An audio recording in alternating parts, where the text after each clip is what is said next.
Welcome to SicEm365 Radio. T hits another three. He already has 3 triples. SicEm365 Radio is presented by IdealMRI.com. High-quality MRIs for $497 or less. IdealMRI.com. Your health is important, so is your budget. Catch is made by Amari Cooper, who broke free. Inside the 20, stays in bounds, and is wrestled out at the Eagles' 8-yard line.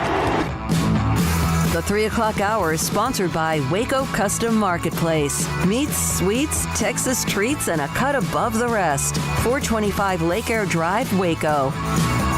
Nice little dive to the rim. Oh, wow, Joshua. Now here's David Smoak, Paul Catalina, and Craig Smoak. All right, here we go on this Friday afternoon. Pretty loaded first hour and a half with guests today. 2 of them on the college football playoff news. Tim Brando at 4. We'll have Max Olson, theathletic.com, at 3:25. And Grayson will discuss recruiting, Baylor, football camps, etc. at 3:45. Paul Catalina, Craig Smoak. I'm David Smoak. Emma and Hayden are in the studio today with us on SicEm365 Radio. And so is Armstrong. He is here today, Armstrong Sims. We're at odds today. Armstrong and I are a little bit after each other on a few things. He was our Bryson DeChambeau earlier today. Oh, that's cold. But that's okay. We'll get in. Well, Paul, I'll be Brooks Koepka. Well, I wish I was Brooks Koepka, but that's okay. All right, Craig, I noticed, yesterday you brought this up. College baseball, the super regionals, the NBA playoffs, there's a lot going on. Midway, by the way, went through interviews today on their coaching search. They hope to have an offer to somebody as early as Monday, maybe earlier, but at least by Monday, and possibly have a name to introduce as their new coach to replace Jeff Hume, who's now up in Mansfield. You had a list out of those who transferred, and I noticed you put that up on the site about there was one name missing, and you found the name. Yeah, I did. It was Braylon Taylor, the tight end, who had announced a few months ago that he was going to the transfer portal. And I don't know what ended up happening to him. I mean, he's still active on Twitter, but the last thing that was even reported was that he had withdrawn his name back in like March or April, and then nothing after that. So I guess Braylon Taylor's done playing football, or he's, I don't know, maybe Brian or Ashley or Colt or somebody know.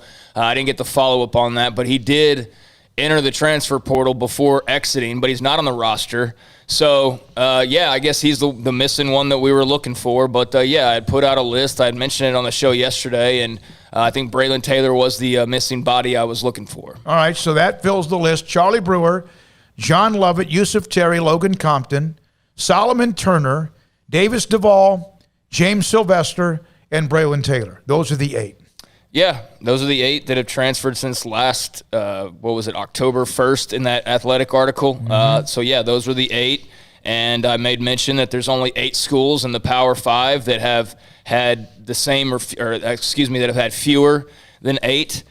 So that's not bad company. I mean, it's, not even close to being the max that's out there, Tennessee with 25. I mean, they have 17 less than Tennessee, and there's a bunch of others that have had 20 and 18 and 15, and so 8's really not that bad of a number. And, you start to add it up over the last 4 years, there's been a lot more attrition than that. But as far as the transfer portal goes, they've pretty much broken even, because I didn't line up all the guys they brought in, but I bet you it's close to 8. So probably about 8 versus 7 or, something along those lines. And I think you can deal with that with the transfer portal. If you're getting as much as you're given, that's really breaking even. Well, and you think about what Josh Heupel now has ahead of him at Tennessee, and 25 people to replace in a roster.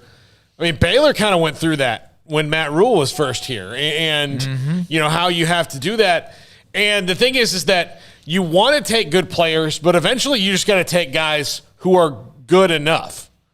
And I think we're kind of seeing right now, because that's 4 years down the line, I think we're kind of seeing the after effects of that at Baylor the last couple of years, of where when you got to take some guys just to fill out the roster, you guys who are fine, but are they good enough to be at this level? Maybe, maybe not. And then Tennessee has to, 25 people. Man, we thought that when the 2016 Baylor class was rated after the Pepper Hamilton that was hard to overcome, and it was. And I don't know if they ever really have overcome that, because even though not all those players ended up developing or even playing or playing long, and some of them have retired, including Patrick Hudson, the great lineman from Silsbee who went to Texas.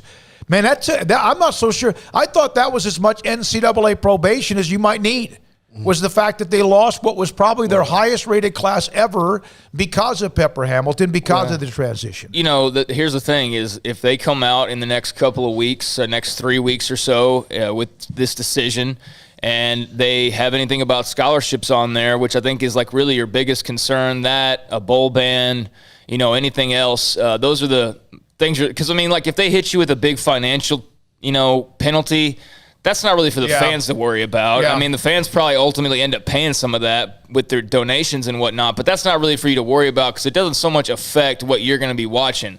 It's the scholarships and the bowl games and those types of things that mess you up. And so technically they already got screwed over because they had half their recruiting class ripped apart.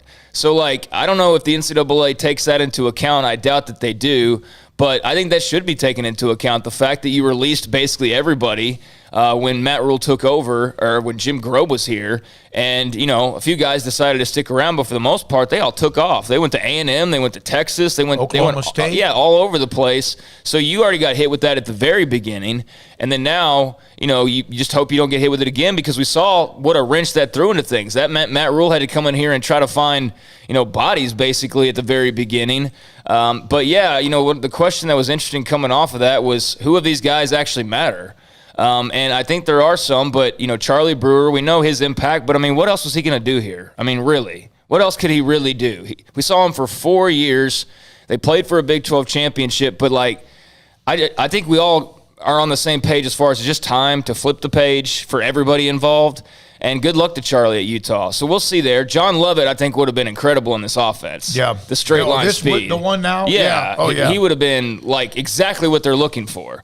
So that one, I think, does hurt. Yusuf Terry, to be determined. Yeah. Logan Compton, I don't think that's really a loss, quite frankly. No disrespect. Solomon Turner, they're fine on defense. Davis Dival, you wish an offensive lineman would have worked out. James Sylvester just wasn't going to work here. Big disappointment. Yeah, big disappointment. Not in him, but just the fact that coming from where he came, the kind of expectations, he was a guy that was also recruited by Patterson and TCU, and that, you know, normally they hit on most of their guys, as Baylor is doing defensively. But yeah, he didn't really, you know, ever gel correctly, and then Braylon Taylor, you know, there was a lot of potential there because of his size and everything, but he played tight end and he was playing defensive line, and he just never seemed to fit. So I think they made out kind of okay. You know, Lovett could have a huge year. Brewer could have a huge year. I know Utah fans are, like, stoked about him. It's kind of crazy to see how hyped up they are. But, yeah, I think they've made out okay for the most part. And, you know, there's been a lot of other transfers prior to the portal, but that's kind of where we sit. By the way, I put this up on the premium section, but I want to mention it today on the show as well. Since we opened up this show on April the 6th of 2020, I don't know exactly. Craig's got a mass list that's amazing of all the guests we've had, from pro athletes to former athletes to Hall of Famers to former Baylor players, athletes, whatever, personalities, you know, directors and producers and whatever else. And speaking of that, we're going to try to get either Lisa Adams or Alan Calvert, who have been also behind the scenes and really forefront, along with Chris Charles Scott on the documentary. We'll try to have one of those on today around 5 o'clock or so to talk about wrapping up their week. They've been throughout the week in Waco, including in our studio throughout most of the day on Wednesday. But I put up a note. If there's somebody that is Baylor related, someone that you think we have missed, then there's a thread on SicEm365.com in the premium section to give the name of whoever it is. Like, for example, had somebody mention Andre Branch. I called him. Well, I sent an email to him. He responded immediately. He's on Monday at 4. And there's a lot of names that we've already had, and I've said we've already had them. So if there's somebody that you have not or don't know or don't think we've had, we're more than welcome. We'd love for you to give us a suggestion. Also, you could have my email, which is simple, smokey at SicEm365.com, and also on that thread as well. All right? Now, baseball's super regionals are going on. We're going to update you on that. Also, the women and men up in Eugene, Oregon with the NCAA championships going on. And I saw our good friend, Akira. She advanced into the finals, along with Baylor's got a relay team, and there's a few others as well, as they are now, I guess, in the day 2 or 3 at the NCAA championships that run through the weekend in Eugene, Oregon. All right? Paul, anything else that off the top of your head? It's pretty much a slow day. I'm going to go over to the baseball. Stanford right now has jumped all over Texas Tech early. I'll get to that in just a minute. NBA playoffs tonight, Sixers and Hawks. Series 1 apiece, and Suns in Denver. The Suns out to a 2-0 lead. Yeah, and Vandy and East Carolina were playing earlier, and I don't know what that score is. Vandy won 2-0. Kumar Rocker struck out double digits. Yeah. And it was a pitcher's duel, and Vanderbilt got on top of that one. Good for Kumar Rocker, because people were starting to worry about him. So why? Because his velocity was down. Oh, okay, yeah. And Kumar Rocker might be a Texas Ranger. Well, there's a good chance it's him or Jack Leiter or prep shortstop guy. So all right, Stanford, by the way, 4-0 in the 4th over Texas Tech right now. That's in a super regional. All the other games are going to start here in the next hour or two. Arkansas, NC State, they're the number 1 overall seed. Dallas Baptist will play Virginia. That starts tomorrow. Texas is also in the super regional as they are playing South Florida. That will be tomorrow night as well on ESPNU. So that's an update from the baseball super regionals. All right, now, the Robert Griffin story. Craig, you want to pop this one a little bit? It's out there. It was on the site as well, but this is intriguing. Well, I mean, you can list off the information there, but basically, I did a segment on Off the Radar yesterday mentioning the Sports Emmy Awards, and Ernie Johnson, the great Ernie Johnson, was among the big winners, and we talked about that a little bit, but we also made mention that Alex Smith, former Washington quarterback, is apparently being courted by some networks, and there's a few other guys. Mark Sanchez is a guy out there that's going through the media rounds, and there's others, but apparently, RG3 has joined the party, or potentially is joining the party. All right, so he has an opportunity. I sent him a text with a kind of a screenshot. He sent me back a fist that's an option for him. But also remember, even though he has not had many nibbles, if there have been any, really, he probably won't get anything, if in fact he was going to get something, until late July into August, when players, quarterbacks, teams start to realize they're in trouble and or injuries. Am I right? Yeah.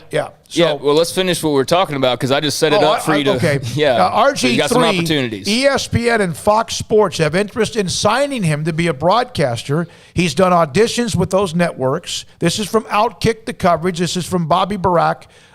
Griffin popped up on various NFL and college football roles, or could pop up, and also he was a part of the NFL draft coverage with Bleacher Report. Yeah, we knew that. And that was something we knew, but they were impressed by what they saw. He has done some, I guess you could say, auditions, and now we just wait. And in the story, it also says he still has, and he's told us that twice now in the last, 3 months, that he still has dreams of playing the NFL at least for one more year, or continuing his dream to play in the NFL. I think he's a well-spoken, very insightful, and has become much more opinionated. I think he was always opinionated. Mm-hmm. I think he just knew that right now I need to focus on this. He's always been an opinionated guy, and Robert is brilliant. I mean, you could put him on CNN or Fox News or something and ask him about a social issue, and he would blow you away with the depth of stuff that he's probably read and all that. So Robert, I think he'll do great. I'd like to see him. I'm very curious to see him on college football.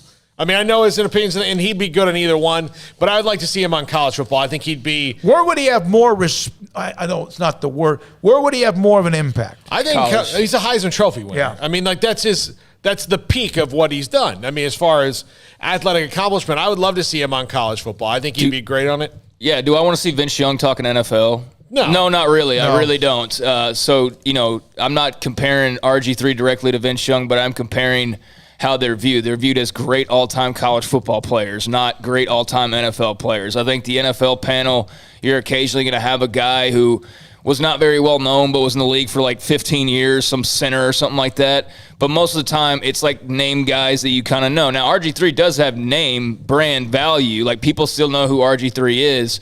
But in NFL circles, he's viewed far differently than he is in college football circles. I mean, he's always going to be a legend in college football. Oh, yeah. And in the NFL, as of right now, he's going to be the guy who set the league on fire and then got hurt. And, some people blame Washington for that. Some people blame, Robert's attitude maybe early on in some of that. But regardless, I mean, his legacy at Baylor set. So I think you get a former Heisman Trophy winner on the Fox College Football set or the ESPN Game Day set. That carries a lot more weight than seeing him on Sunday Night Football. Yeah, I agree. And there's always going to be with the NFL part of it, even though we played quarterback. He's been around now for a decade with a year or two in and out. There's always going to be the part that did he finish? Did he get to a point? He played a long time. There's some that never get a chance. Yeah. And was he a good enough NFL player other than his rookie year to be someone that you will trust as analyst of the game? Well, I mean, look, the analysis and an example of this, and he won a Super Bowl MVP, and this is, even though I wholesale dislike him, Desmond Howard. But Desmond Howard's still biggest thing, even though he won the Super Bowl MVP, was that he won the Heisman Trophy. Yeah. Yeah, I mean, even though, he did some stuff with Green Bay, and you mentioned Super Bowl MVP, he's always going to be the Michigan guy. Mm-hmm. There's only Peyton Manning outgrew the Tennessee legend. Mm-hmm. There's guys that outgrow that, but Desmond Howard's always going to be more well-known for being a Heisman winner. Same thing for RG3. Vince Young, but without the Heisman for the national championship game, and so on and so forth. So, I'd rather see Alex Smith calling NFL games and then tune in on Saturdays and see RG3. But, hey, I'm just hoping he gets an opportunity, period. And, I made mention to some of the guys yesterday. I mean, I think he could be a better analyst than Mark Sanchez or, some of these other guys. So, I'm excited about the opportunities for him because you kind of wondered what's next if the NFL thing doesn't continuously keep kind of working out. So we'll see if a team comes calling, but if not, he's got a really nice future potentially in media. I think that's great. It's Greg popped that up yesterday as we shared text messages back and forth. It's great to kind of see the opportunities, as you mentioned, the options he has. And I think no matter what, he'll be successful, whether it's with Fox or whether it's ESPN. But you're right, the college football, if he hits the NFL, and is successful though, and he turns out to be pretty good. Oh yeah, I mean, that's great. I think you're going to start seeing guys do more of a little bit of both. Excuse me, sorry, but I think you're going to see that. I do, just because people want to grow their brand and show that they can be on both. I mean, you've seen Charles Davis do both, and he's great at both of them. You've seen Spencer Tillman do both; he's great at both of them. So, and look, Spencer Tillman was obviously had a better Charles Davis and Spencer Tillman had better NFL careers maybe than Robert did all told, but they're not guys who are synonymous with the NFL. Yeah, and. So I think I'd like, maybe he can do both. Maybe he's an NFL Network guy. Maybe he's, I think he can do both, but I don't think the NFL audience is going to be as receptive to him. And again, there's a statue of him a stone's throw from where we're sitting right now because of what he did in college, right? Not because of what he did in the NFL. By the way, at the French Open, and Scotty B, God bless you. You are. I wonder how he's watching both. Well, he's got 9. You know how your mother always had eyes in the back of her head? Yeah. He has that kind of superpowers. He sent me a note just now on the text line to all of us about the Novak Djokovic and Rafael Nadal are playing in the semifinals at the French Open. Now, normally, again, those are two legendary Hall of Famers, and that Nadal is a 3rd seed.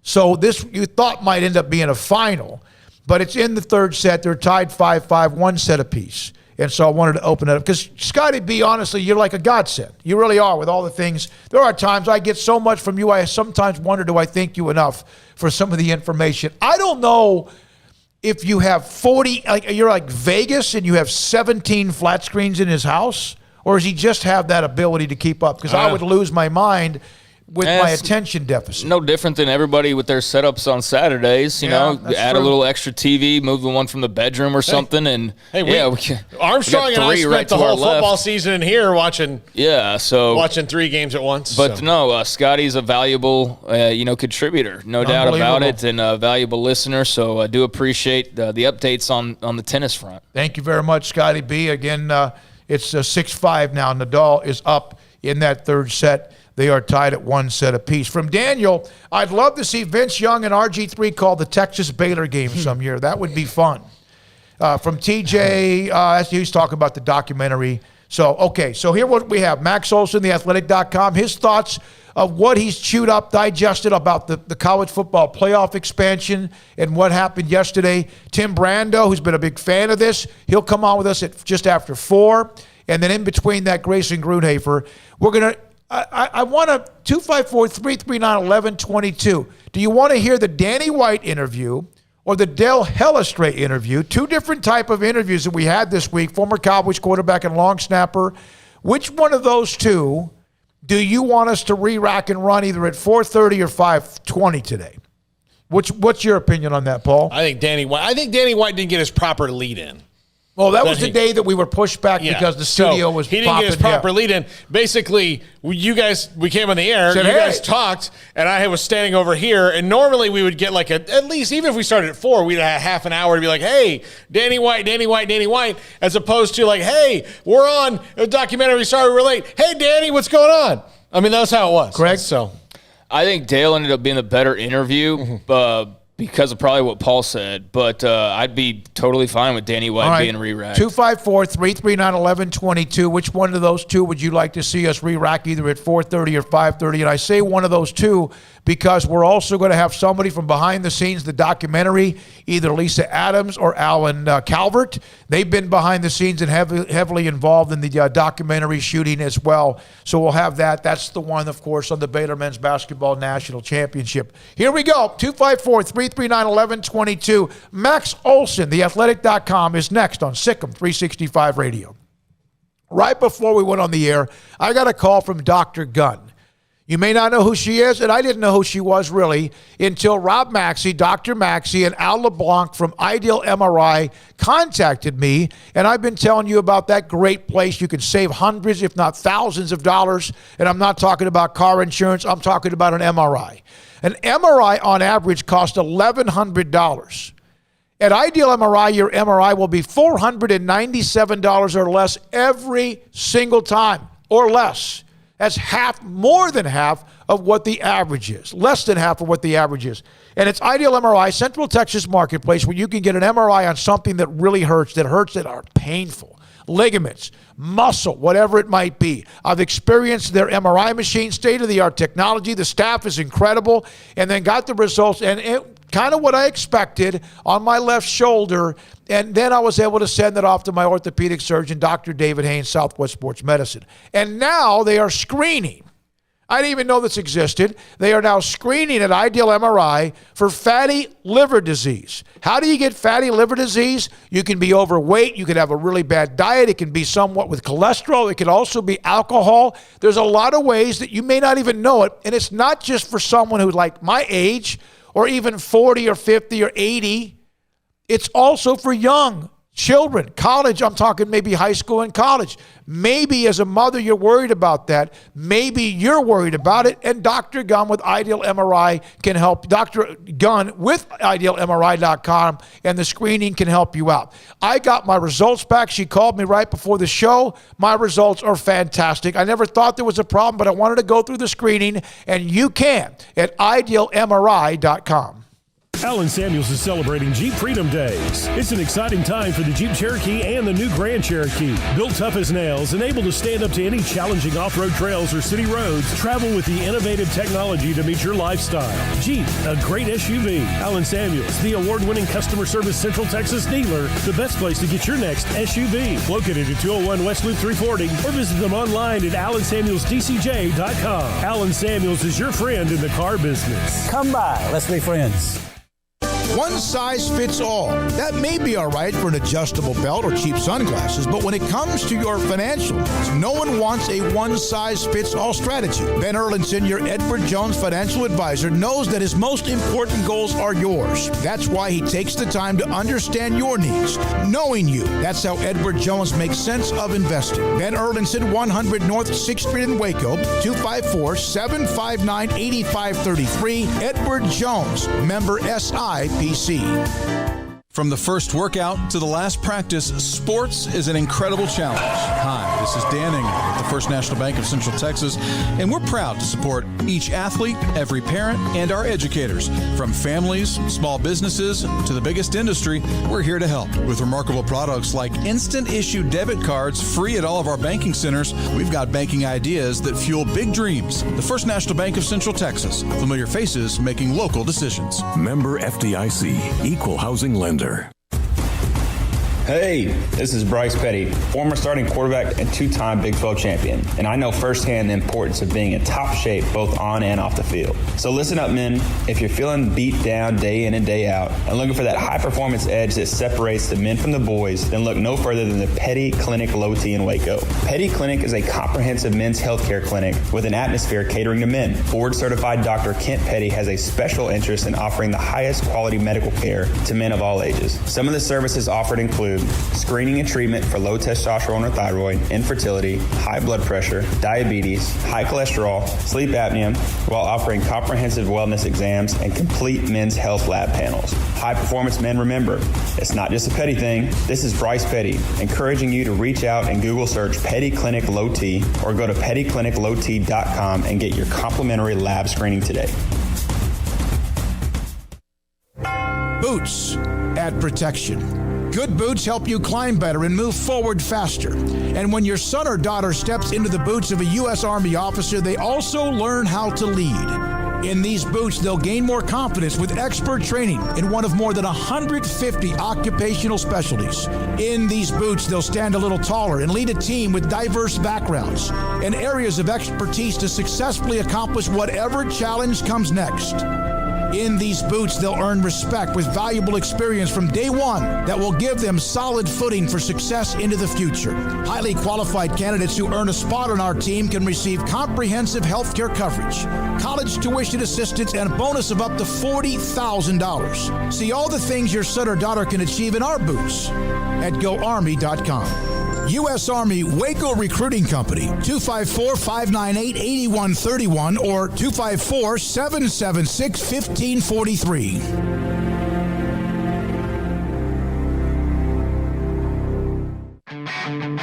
This is SicEm365 Radio. Text us at 254-339-1122.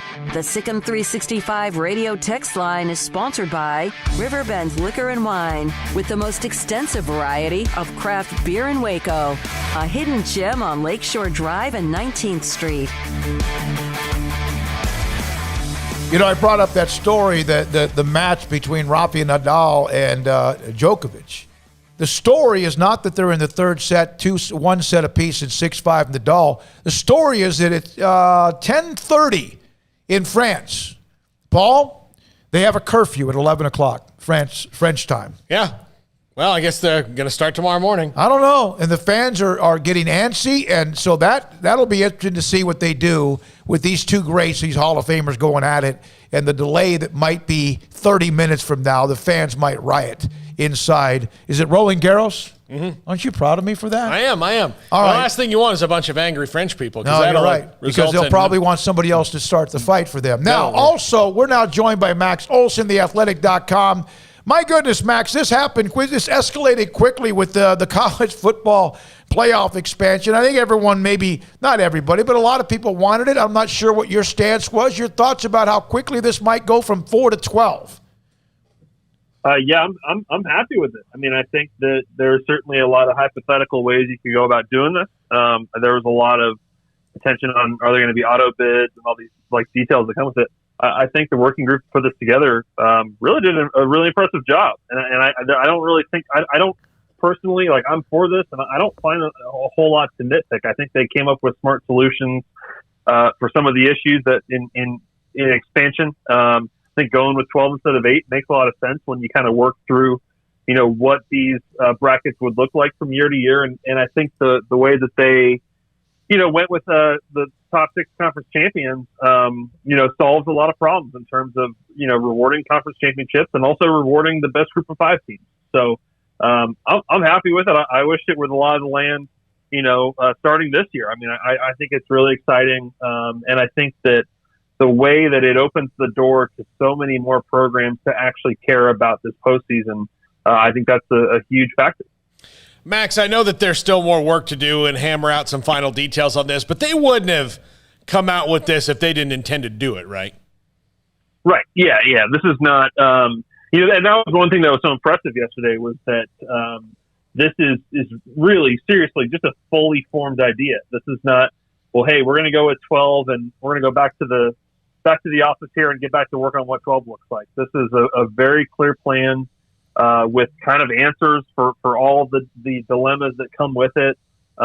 Even addressing, the and I was slightly surprised by this, but not having any at-large teams in the top four. Like, they've really thought this through. It's a credit to Bob Bowlesby and Greg Sankey, Craig Thompson, and Jack Swarbrick that they took this seriously. And I think that, guys, for years as this topic has kind of come up, I'm sure we could probably all cynically sit here and say, man, how are they going to screw it up? And I really don't think they did. Max, so looking at the at-large or non-Power 5 teams, I should say, have you gotten any feedback from some of the coaches or administrators on that side of the deal and kind of got their thoughts on what this means for them as well? Look, I think that if you're at a program that has a chance to be one of the best Group of 5 or more successful Group of 5 teams every year, like, you are sitting pretty right now. Like, if you're Gus Malzahn, like, you could probably retire at UCF, because you don't have to go somewhere else to be able to get into the playoff and have a chance to, make runs at national titles. So I would say that about even like a Luke Fickell at Cincinnati. You don't have to go take a rebuilding job, in the Big Ten or somewhere else here when you have a chance now at Cincinnati to have a playoff team pretty consistently. I think if you're at Boise State or a lot of these programs, even Sonny Dykes at SMU and Dan Holgerson at Houston, I think you should be really happy that the door is now open. Because obviously we've sort of over the years here of the committee, I think as we've heard from Gary Patterson and other coaches, there is sort of this sense of, well, look, even if we go 11-1, 12-0, that what if they just don't put us in? What if this is just all about the powerhouse? So I think that, and my study of the last 10 years of this showed that 44 different programs get into the playoff over a 10-year period, which I think is fantastic. And that also means that 13 Group of 5 teams get in over a 10-year period. I think that is the kind of representation that this sport has really lacked. So is it possible for all the bumbling decision-making that's gone on at the top of college athletics, they've actually potentially knocked two huge birds out with one stone with this idea? Because not only do you address the lack of inclusivity, but also the problem that you mentioned with coaches constantly looking because they don't feel like they can go to the mountaintop where they are.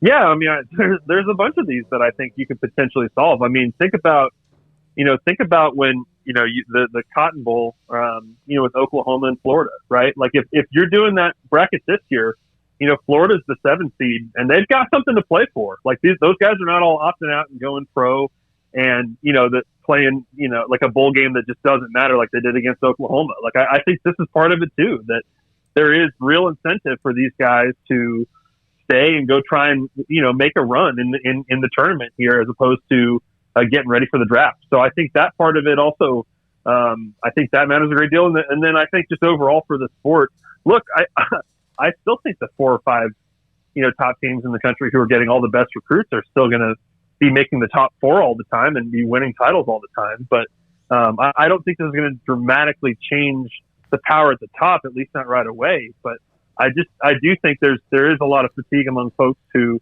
are tired of the constant playoff talk, are tired of the same teams being in it every year. And I think this really shakes it up. Is there something, at least from what you learned, either from what they mentioned yesterday or what you yourself have watched, studied, digested, that you aren't real sure about, that you think maybe is not the way it should be? I think that there's going to be scrutiny and more conversation in the weeks ahead about the sites for these games and specifically the quarterfinals. Look, these things are not put together like in a vacuum. They have to take, the systems in place and work around them in some ways, and that includes the bowl system. So I am curious kind of where we end up there, if there's going to be some backlash to this plan to go go Bulls, go neutral sites for that quarterfinal round. And I think there'll probably be some years where, because of the way this is set up, like in one of the years I did the past brackets for this, like number 20 Boise State in the final rankings, is the 6th best conference champion and gets into the playoffs. So, like, there's going to be some years when there's a team that's not, in the top 12 or even the top 15 that makes it just because of the way this is set up. But I think more often than not, and there's also not going to be every year where you say, man, there's 12 amazing teams this year. But I think more often than not, this is going to, make us a lot more invested in this than the New Year's Six Bowls do. And I think it's just going to do a lot more for these programs. I mean, if you say, hey, like Baylor did in Matt Rule's last year, you say, hey, we had an amazing year, played for a Big 12 title, went to a New Year's Six Bowl. That's great. If you can say, hey, we went to the playoffs, I think that does way more for your program, your rep, your recruiting, your fundraising, everything, in terms of people really buying into the momentum, as opposed to just saying, yeah, we went to the New Year's Six Bowl and it was fun and we lost, but good year. Yeah, it's almost as if there's been a handful of teams that have a monopoly on the college football playoff. And I think even those who run college football realize it wasn't boring, but it was starting to become a problem. Well, and think about it from the program you guys cover. I mean, if you have these aspirations of, hey, we want to succeed at the highest level, that's really, really tough to break into that top 4 on a consistent basis, because you're just not going to be able to recruit at the level that Alabama and Ohio State are, and the way that, Clemson and LSU do now and Oklahoma does now and all that. You're just not going to be able to get the 5 stars to go head to head with Bama. But when you sort of rethink this whole thing and say the goal is 12, I think that's terrific that you can have the 10-11 win season, win the Big 12 or don't win the Big 12, and have a chance to be legitimately rewarded for it, and I think have a lot more greater impact on building up your program. And certainly, and I went through this for 10 years, Baylor gets in 3 times, and I think that would have made a huge difference. Max, one of the things I think is, like you mentioned, that look, the 4 or 5 programs that have the most money and most recruits and all that are going to probably win this. It's how basketball really is historically as well. But the fact that they weren't even been given a chance to, like, not rotate among the 4 of them was the problem. I mean, and the fact that college football actually saw it and is remedying it in a relatively quick fashion based on it, to me, is the most surprising thing about this, because usually they're slow to anything. Yeah, you're right. And I think that you think back to, like, 2017 with undefeated UCF, who wasn't even close to being on the committee's, top 5 or top 10. Like, I think we've seen enough examples over the years where, if you go undefeated, like, you should have a chance. You should. I'm not saying you should be number 1, but I think, you should have a chance to play for something significant at the end here. And I think that there's been a bunch of examples over the years where I think people have been frustrated by the committee decisions, or frustrated that it just looks the same all the time. So, when this kicks in, I think it's like, aren't you guys going to enjoy this more, talking about it in November and December instead of just sort of being like, well, we're out of it, so who cares? Absolutely, right? Max. I really started to get to be a part of that group that was like, oh, well, we know the 5 or 6. Who cares about all the rest of it? Not that we didn't cover games or whatever, but yeah. Sure. It became irrelevant in some ways. I agree. Craig? Max, elsewhere in college football, you had a piece on transfers, the transfer portal. Baylor's actually held up pretty okay in the grand scheme of things. 8 guys since last October 1st that have left the program. Certainly nowhere near the 25, like the full max class that Tennessee has lost in that time frame. I know this is creating some roster issues. Talk a little bit about your piece and just what were some of your takeaways from dipping into the transfer portal numbers and seeing kind of the chaos of the last, years, or less than a year since last October. Yeah, I think that the one of the issues that has kind of persisted throughout since the portal was created is that, there's hundreds of players that go in thinking that this is going to be great for them and they're going to have all these offers and they're really going to, get a fresh start to their career at a big-time school, and that just doesn't come true. And there's just so many players that end up getting stuck in the portal and have to go to a junior college or FCS or whatever. And the reason for that, in a lot of ways, sometimes it's because of their own talent and issues and all that, but in a lot of cases, that's because schools can only take 25 players a year, period. And there's really not much wiggle room for that. And if you want to take a bunch of transfers, then you got to take fewer high school players. And so from talking to coaches across the country, even ones like David Shaw that don't have a transfer problem, there really exists this concern that now that we're in this one-time transfer phase, that players could kind of just leave any time. I mean, Alabama just had 2 backup running backs leave the program here in the last 2 weeks. One of them's going to Texas. Your depth can take a hit all of a sudden, and you really have no way to replace them if you're already full. And so, talking to coaches, they want to see that change. Talking to Shane Lyons, who heads the AD from West Virginia, who heads the oversight committee, he says he doesn't really see any momentum for that changing. Certainly, if you give schools too much roster flexibility, then I think we get back to oversigning and probably the Alabamas of the world bringing in 30 to 40 guys a year if they want. So I don't know if the answer is replacing every kid that transfers out, but there needs to be more flexibility to do this. And I know coaches are pretty mad about this, and hopefully they can find a reasonable solution to that here in the next year. All right, Max, there's been a lot of things, even during this, I guess, downtime as we lead into eventual media days. You had that very productive list that you left somebody on an island to discuss with the coaching, whatever. Max was a part of that Big 12 coaching tree, not coaching tree, and then left. Coaching rankings of all the Big 12 coaches. Yeah, we put it together and we put it out.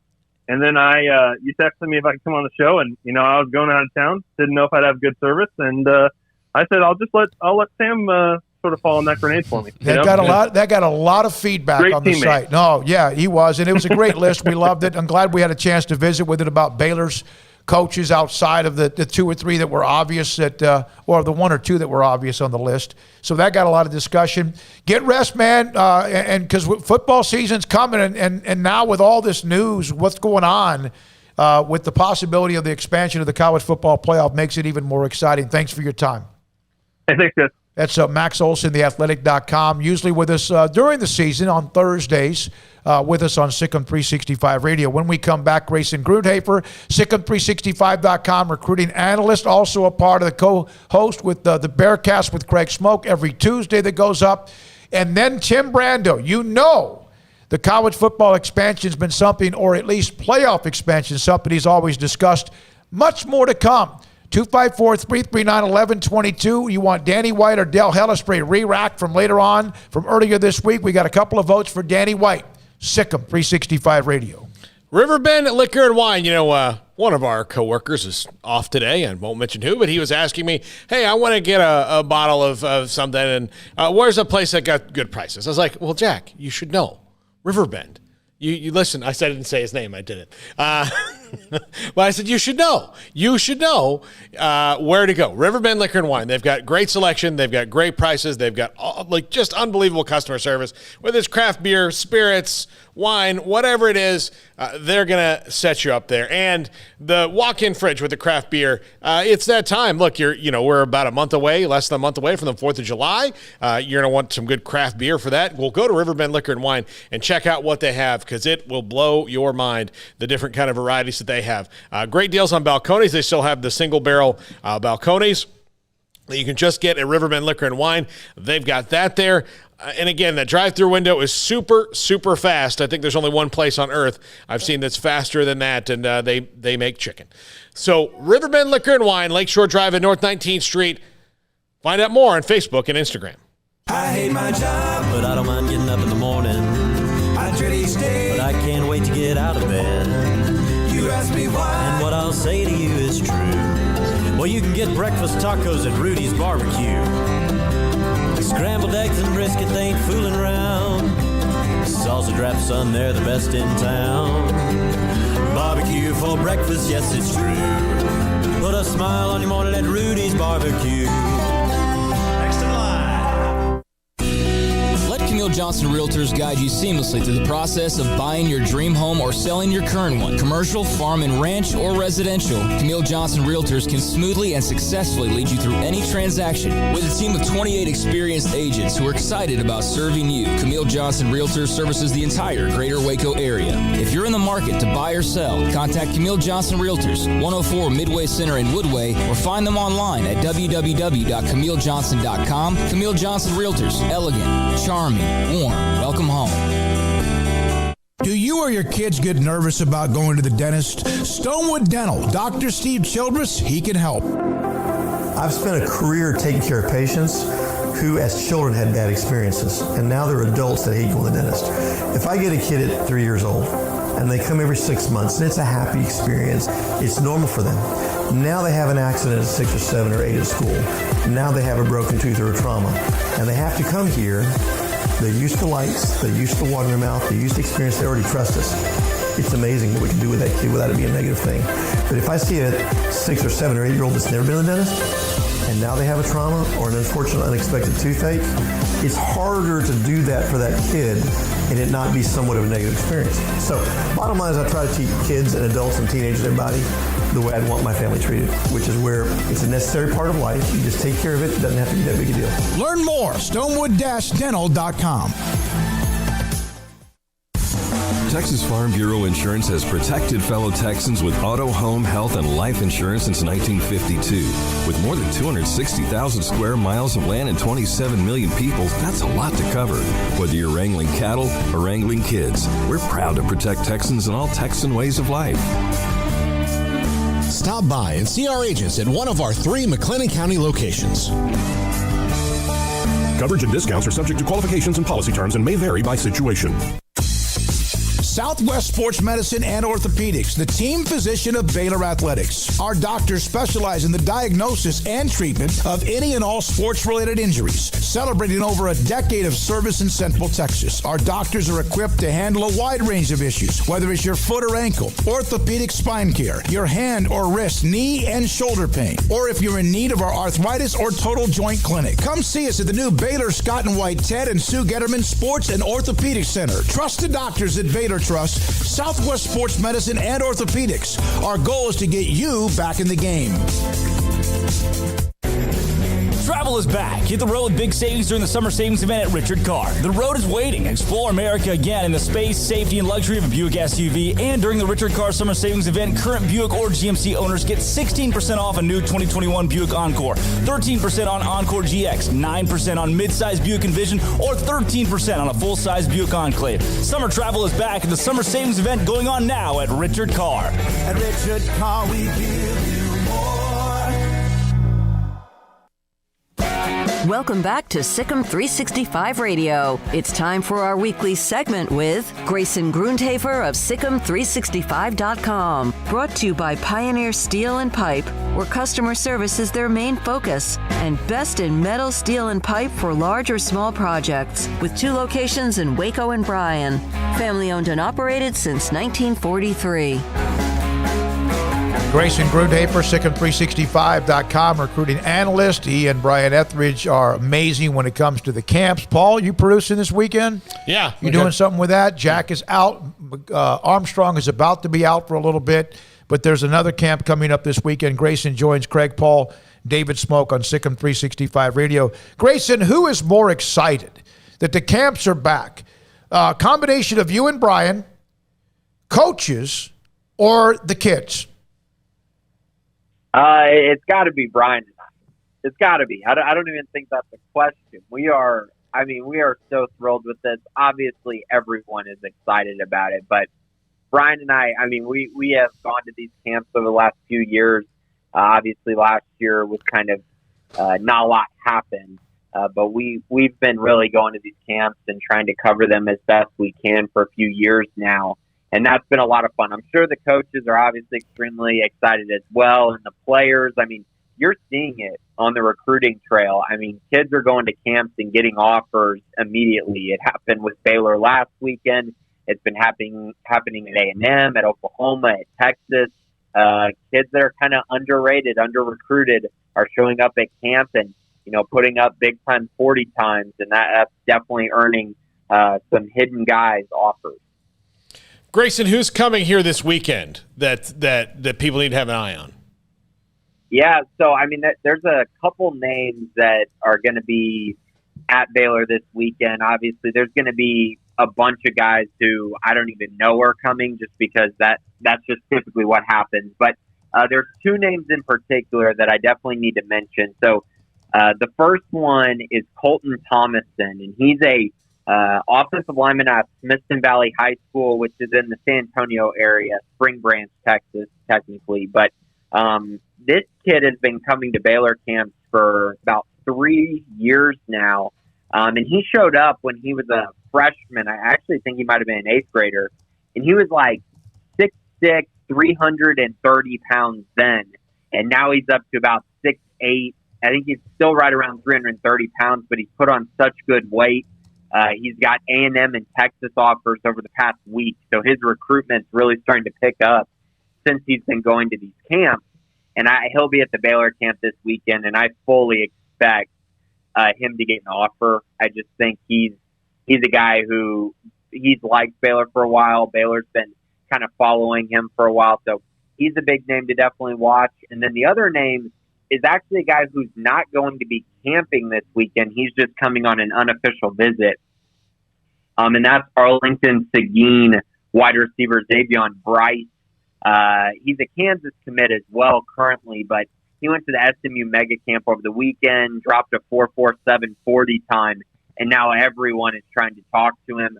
He got SMU, Utah State, and Oklahoma at that camp to offer him. He's going to Texas on Saturday morning for the camp there, and he's just going to come to Baylor and do an unofficial visit just to kind of get to know the coaching staff better, since he's only really been talking to them for a week. And Baylor's going to try to start building a relationship with him, even though it's a little bit later in the process. So those are 2022 guys? Bryce is. Thomason is a 2023. Okay, so on 2022, they've got 10 commits currently, and I know Richard Reese, the running back, just picked up an Ole Miss offer yesterday, which feel free to comment on as well. But where do they – I mean, there's a lot of offers going out, Grayson, a lot of 2023s, a lot of 2024s, and some 2022 in there. But where does 2022 kind of in your mind sit right now? Like, what are they looking for – with half of a class, but then also, getting so far ahead with other classes right now? Yeah, I mean, this is kind of what camp season is. Most times you're offering guys a year or two out. So really camps are for the 2023 and 2024 classes. So basically guys who are about to be juniors or sophomores, typically.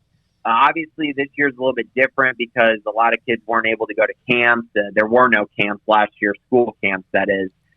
So from that regard, there's still going to be 2022 offers. As you saw over the weekend, Baylor put out a couple 2022 offers, put out a new offer to two offensive linemen, actually, in the 2022 class. So they're clearly trying to figure out the offensive line still, as they only have 3 commits currently. I think they're probably going to take 5 or 6 in this class. So a lot of room left there to build. As far as Richard Reese goes, yeah, that was really cool to see him get an offer. A lot of times when kids commit somewhere, the offers just typically don't come anymore, just because of the simple fact that schools don't want to waste their time a lot of times recruiting guys who are committed and have shut it down. So that was a cool moment. I would say right now, as far as the outlook of this class, 3 offensive linemen are still out there that Baylor probably needs to land, 2 to 3. I would say they're full at quarterback, running back, tight end. They probably need 2 to 3 wide receivers, and then they're really going to have to address the defensive line and the defensive back. Defensive line, I mean, you look in this class with the departure of Cedric Roberts as he decommitted, I still see at least 3 spots probably open on the defensive line. And then in the secondary, safety and cornerback, they have a lot of work to do, guys. They don't have a single one committed. And I really think they need to attack both those positions pretty hard. So I think this period in June is going to be huge for them to try to evaluate prospects who could fill that role. I will also say they have quite a few official visitors who do play those positions. So they're not in terrible shape there. They just don't have any currently committed. So I would say that's kind of the outlook right now as far as the positions they still are looking at and where they're full at. Grayson, is there anybody that's signed that's a part of the class of 2021 that's not on campus? I do not believe so. I think everyone is accounted for. If I'm okay, I believe so. Okay, I wasn't trying to be a trick question. I just was curious just because if anyone was delayed or whatever. But that's good news because of that June or whatever that day was when they all moved in.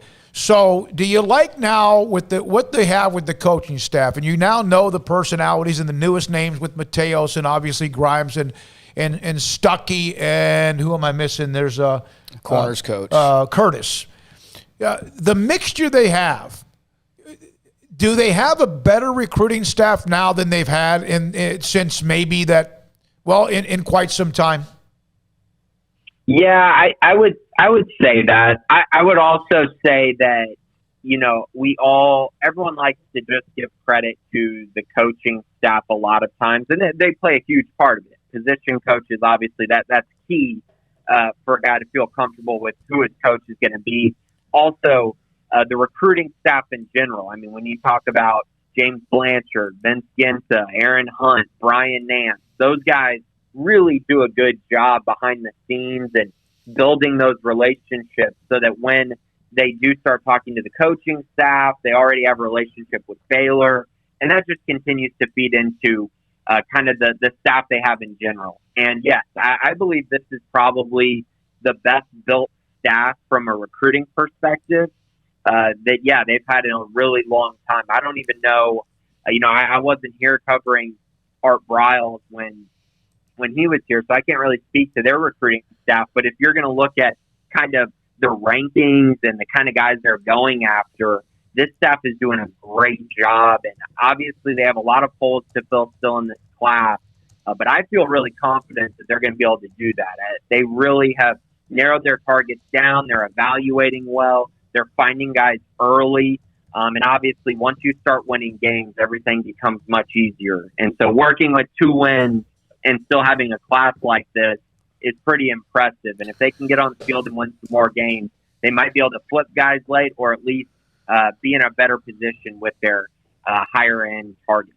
Grayson Grundhafer and Brian will be all over it. Paul will be here in the studio tomorrow. Camp again at Baylor. And you can see some of the Twitter feeds of coaches. They're thrilled. They get a chance to get in front of some young men who whatever years they're a part of. Grayson, thank you very much. We appreciate your time. Thanks, guys. Appreciate it. Grayson Grundhafer, Sic'em365.com, recruiting analyst with us. That tennis match is now into the 4th set. Joker, is it Paul? Djokovic won the 3rd set in the tiebreaker. Nadal then broke him to start the 4th set, and they are going to be able to finish that match. The 11 o'clock France curfew has been at least obliterated for tonight, or for tonight there. It took a tennis match with 2 legends going at it. Otherwise, there might have been chaos. When we come back, Tim Brando, Fox Sports, his thoughts about the college football playoff. And this is SicEm365 Radio. At Baylor University, students can shine in their own way. Or should we say their own ways? Because there's no limit to the ways Baylor students make the world a brighter place. Whether they're leading a student organization or following a higher calling, getting advice from faculty, or taking part in world-class research, pursuing their dreams, or working toward their dream job, students find their place to shine at Baylor, where lights shine bright. At Ideal MRI, we feel blessed to be a part of the Waco community. We're a small family business right here in Central Texas, and our goal is to bring down the cost of healthcare while maintaining high quality. At times like this, the cost of healthcare has never been more important, and unfortunately, significant illnesses and injuries still occur. That's why Ideal MRI is open and here to serve you through the difficult time. We offer premium MRIs just like a hospital with state-of-the-art technology and specialists, but you'll pay less. sometimes thousands of dollars less, whether you're using insurance or not. At Ideal MRI, we accept most insurance, and there are no hidden costs. Even offering financing if that's needed, everything included in the price, and you'll not get something as a surprise in the mail later on. If you need an MRI, ask your doctor about Ideal MRI. They'll know. You can schedule an appointment safely from home online in minutes at idealmri.com or give us a call, 833-IDEAL-MRI, idealmri.com.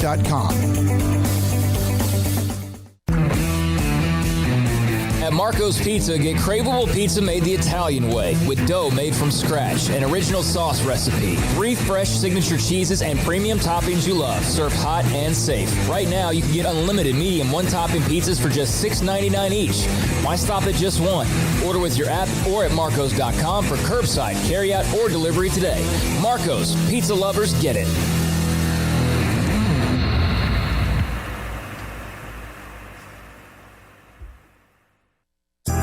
Riverbend Liquor and Wine has their easy-to-access drive-thru open and convenient and clean in-store location on the corner of Lakeshore Drive and North 19th Street in Waco. Riverbend Liquor has the best and most extensive variety of craft beer selections in Waco, and Balcones Whiskey, including single malt, pot still, baby blue, rye, brimstone, and the all-new lineage in stock. Riverbend Liquor and Wine, family-owned and operated, and a hidden gem in Waco on Lakeshore Drive and 19th Street. And find out more on Facebook and Instagram.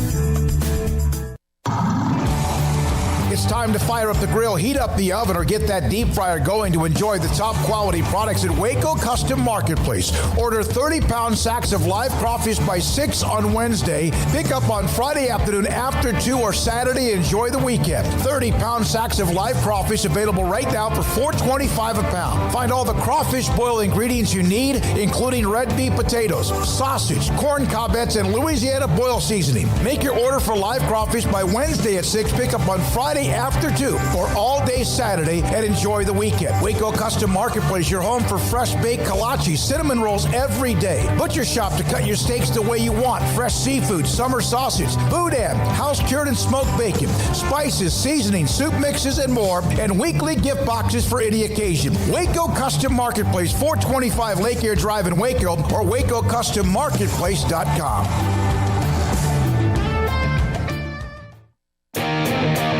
Welcome back to SicEm365 Radio.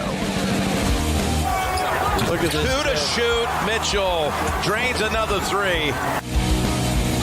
The 4 o'clock hour is sponsored by Boozer's Jewelers, the wedding ring store, specializing in custom jewelry and repair, all in-house. SicEm365. Now here's David Smoak, Paul Catalina, and Craig Smoak. SicEm365 Radio, Craig Smoak, Paul Catalina, David Smoak, Hayden, Emma, and also Armstrong in studio. And so yesterday, of course, here comes the news on the college football playoff and the eventual expansion from 4 to what will be 12. And we're now joined by Tim Brando, Fox Sports, long time. He loves college. He loves sports in general. Also about to be inducted into the Louisiana.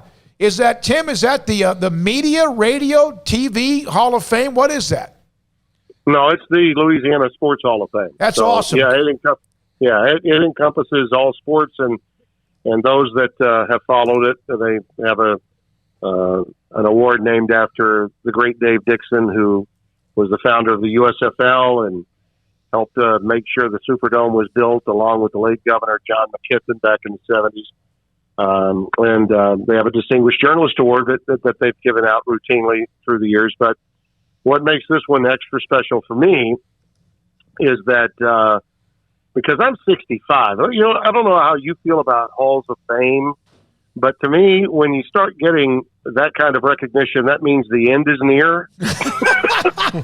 I don't really want to think that the end is near. I'd like to believe that I've got a lot of tread left on these vocal tires of mine, and I plan on doing it for a while. And I had told the leadership of the Hall of Fame, listen, keep me off the ballot. I don't even want to be on it. There are a lot of guys that have been radio play-by-play guys for schools in this state that have been there for 50-plus years, 45 to 50 years. I said they deserve the recognition. But they came up with a new award called the Ambassadors Award, with the title of it basically meaning guy that goes into the communications business and brings a very positive light to his home state, and they call it the Ambassadors Award. But they're not going to give it regularly. It's not going to be given on an annual basis. So I guess I'll be the lone recipient until such time as another whack job like me comes along. And that's a really cool thing. That really is humbling that that'll be the case, that when you go into the museum, you'll be seeing and hearing my work until such time as someone else is a recipient. So I'm really flattered by that. Well, you should be. You earned it. Be careful when they tell you it's the Tim Brando Memorial Award. Then you're in trouble. then something's weird's going on, right? Yeah. No, I'm. Sometimes be careful what you wish for or hope for. In life. Yeah. And those things come into mind, especially when you just got your Medicaid. When you just get Medicaid. And you begin to save some money on your insurance. It's like, oh, okay, well, I still think I want to work at Fox on Saturdays, and I still want to do a lot of college basketball. And if somebody says to me, hey, Tim, we got a golf tournament here, would you like to work it? I'd love to work it. So, yeah, you get my drift. Yeah. I feel you. Yeah, I do. I'm 3 years away from that, but it's approaching very quickly. So you said you get your wish. The college football playoff, the news that kind of scattered throughout the day yesterday. Your thoughts about what you saw, read, and digested? Banner day. I mean, go back and look at any of the on-brandos that I've done since I've been at Fox on Saturdays that started on Fox.com that you might have seen or heard. I've been complaining about college football's postseason since long before the BCS was ever created. This is my friend Dan Wetzel. I got to give him some credit. He and Jeff Passan, who's a great baseball writer, they wrote the book Death to the BCS.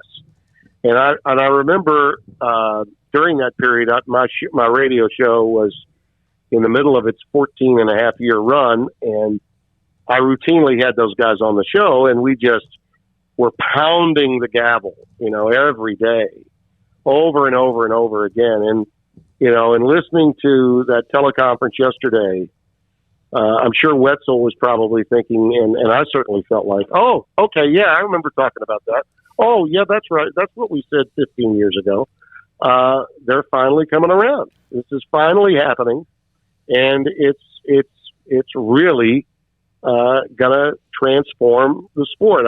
I'm happy to say that I'm alive when it happened. I remember years ago working with Bino Cook on the original Game Day, and Bino would say, Prato, it'll never happen in my lifetime. It might happen in yours, but the only reason that they finally do it will be for the money. And by the way, he's right. Yeah. The only reason they are doing it is for the money.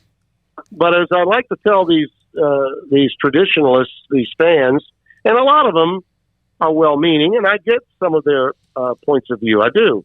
But elitist fans, especially those in the stronghold of college football, where they know their teams go undefeated or with one loss, and they know they're in the Final Four. They know it. They're elitists.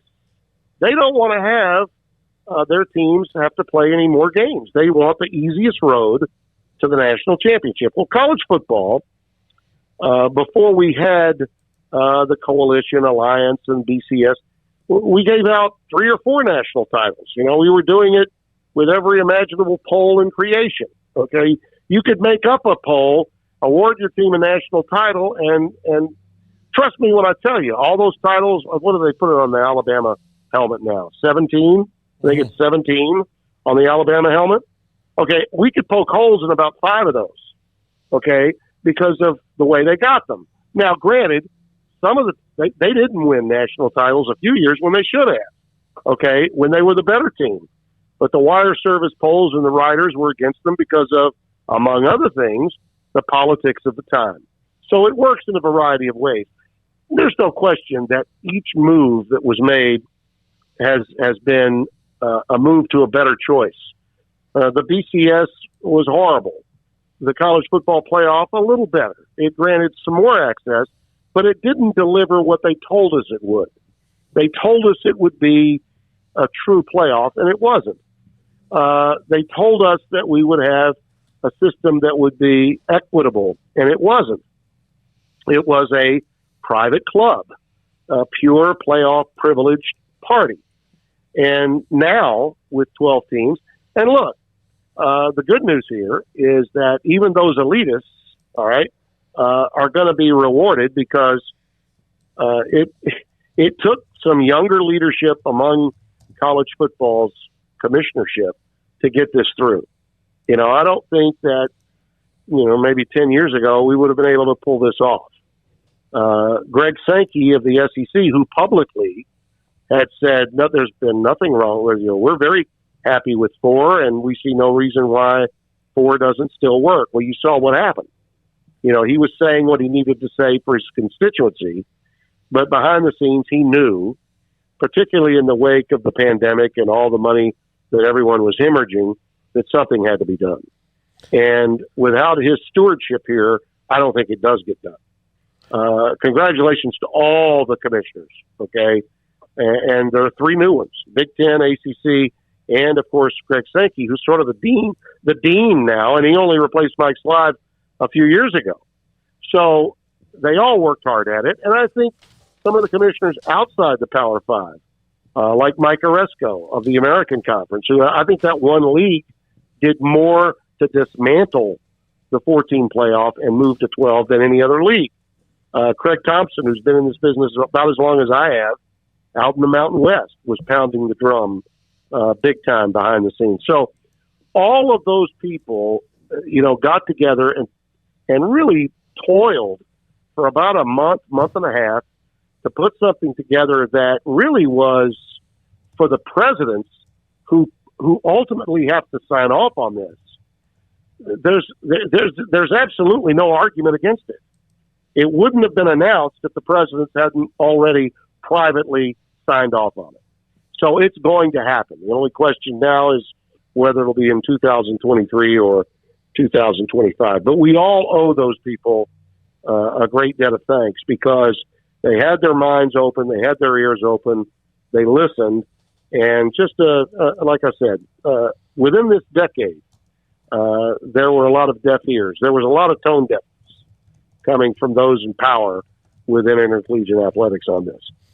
Tim, yeah, it did, and it happened relatively quickly based on the way that most college athletics legislation moves. If they were in charge of like the New Deal, we would have just gotten electricity yesterday.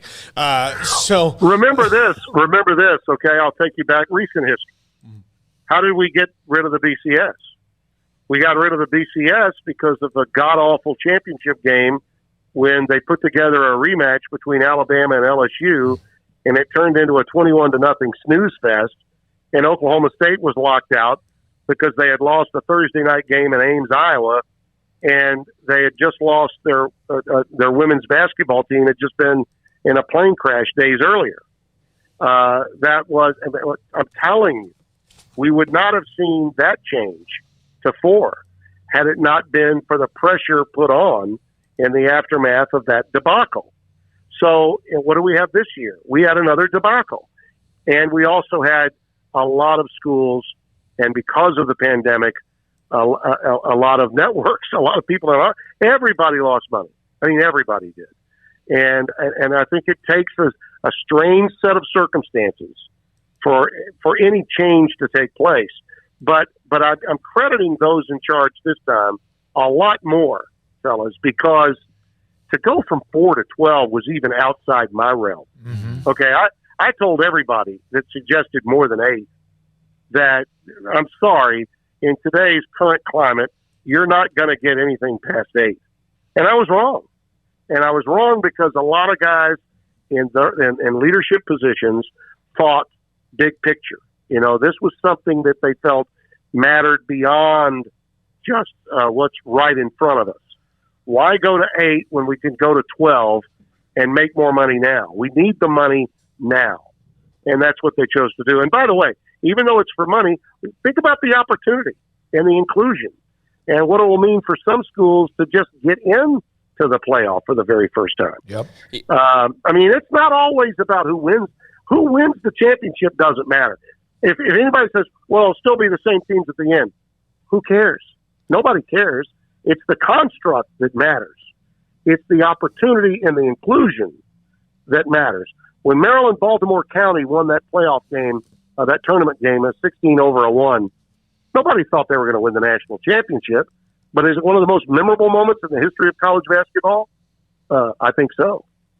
Yeah, and just going over, the last several years, we were talking with Max Olson. I mean, Baylor, who we cover on a daily basis, they'd have 3 playoff appearances. If you had extended it back the last 7 years, which would have made a world of difference for them instead of getting blocked out, with the TCU debacle and all of that. But Tim, how much does this, matter tremendously for those non-Power Fives, those group of fives? Because, one of the things that Max pointed out is if you're a Gus Malzahn now, why leave a Central Florida if you're having success? Because now you have the opportunity to get into the playoff, whereas before you probably have to start looking around going, well, shoot, I'm never going to get in this thing. I got to go to, Auburn to get in this thing.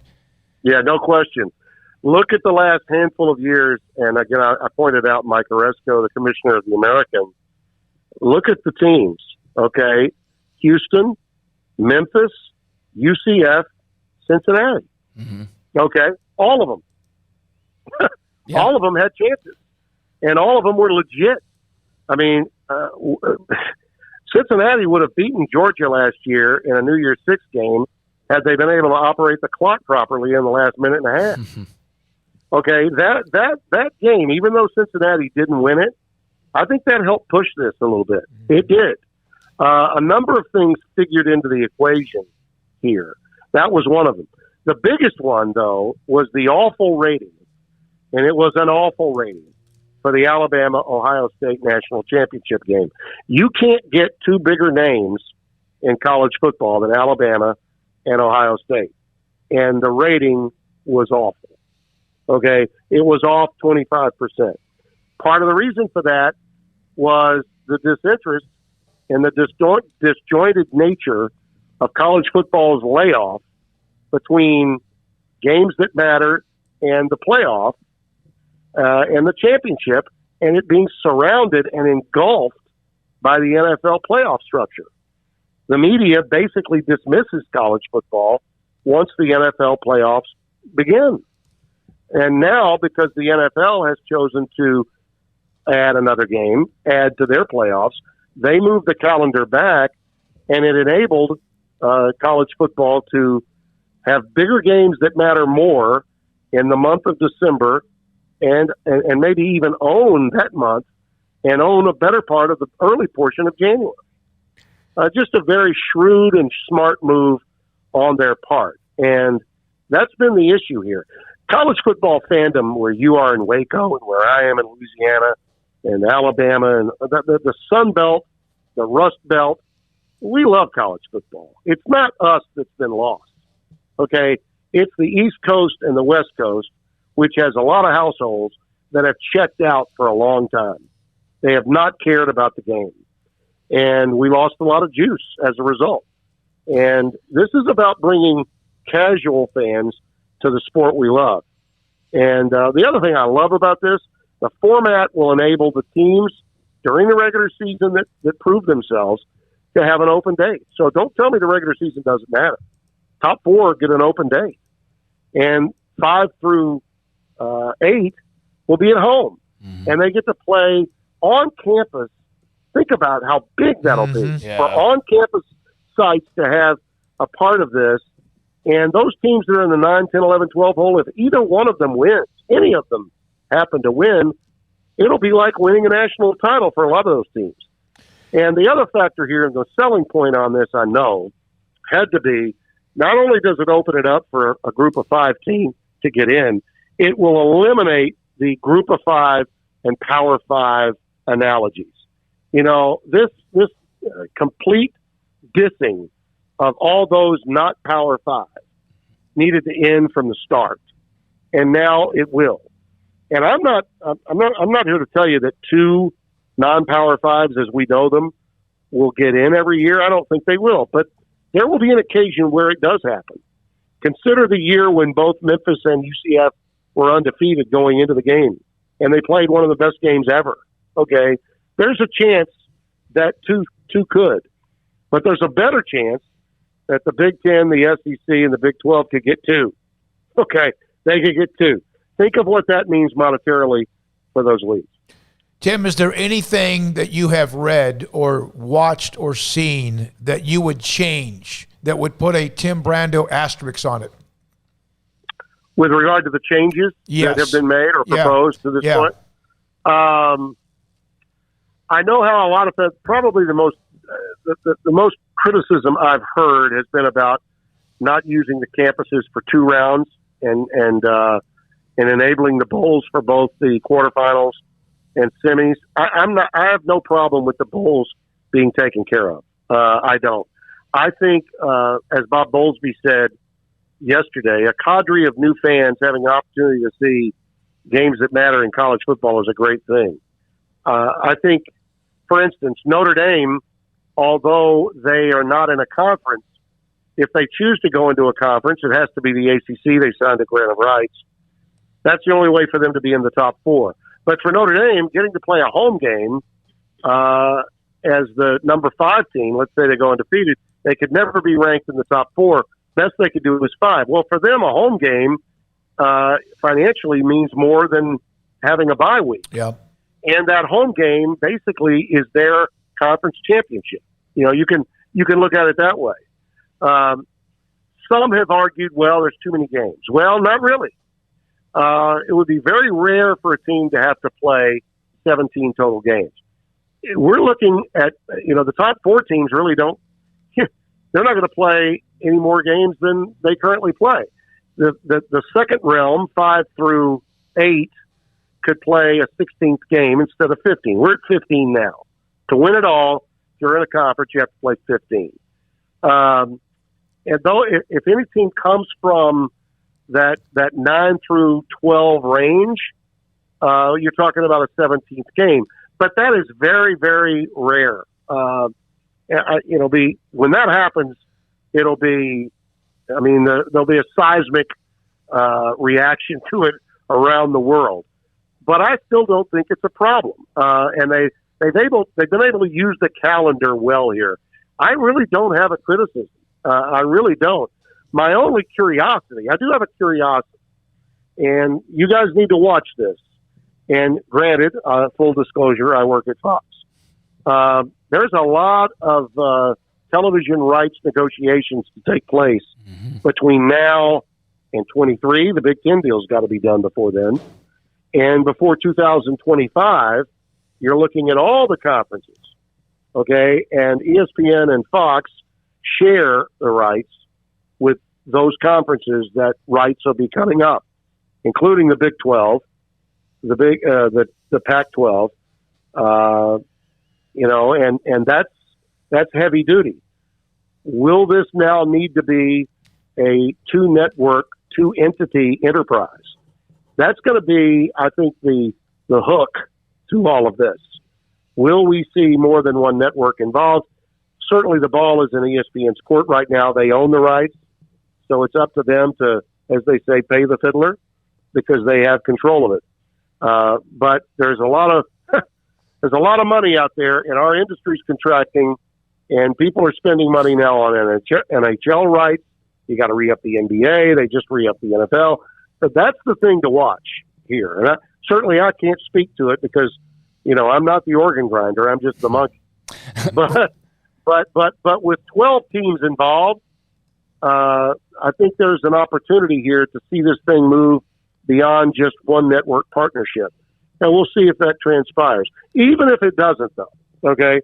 Even if it doesn't, every game that we're calling on Fox in late October, November, it's certainly the conference championship games when they're played will be of greater value.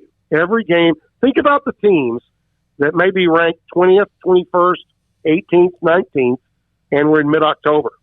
How much more valuable are those games going to be? Some have said, we lose the game of the century.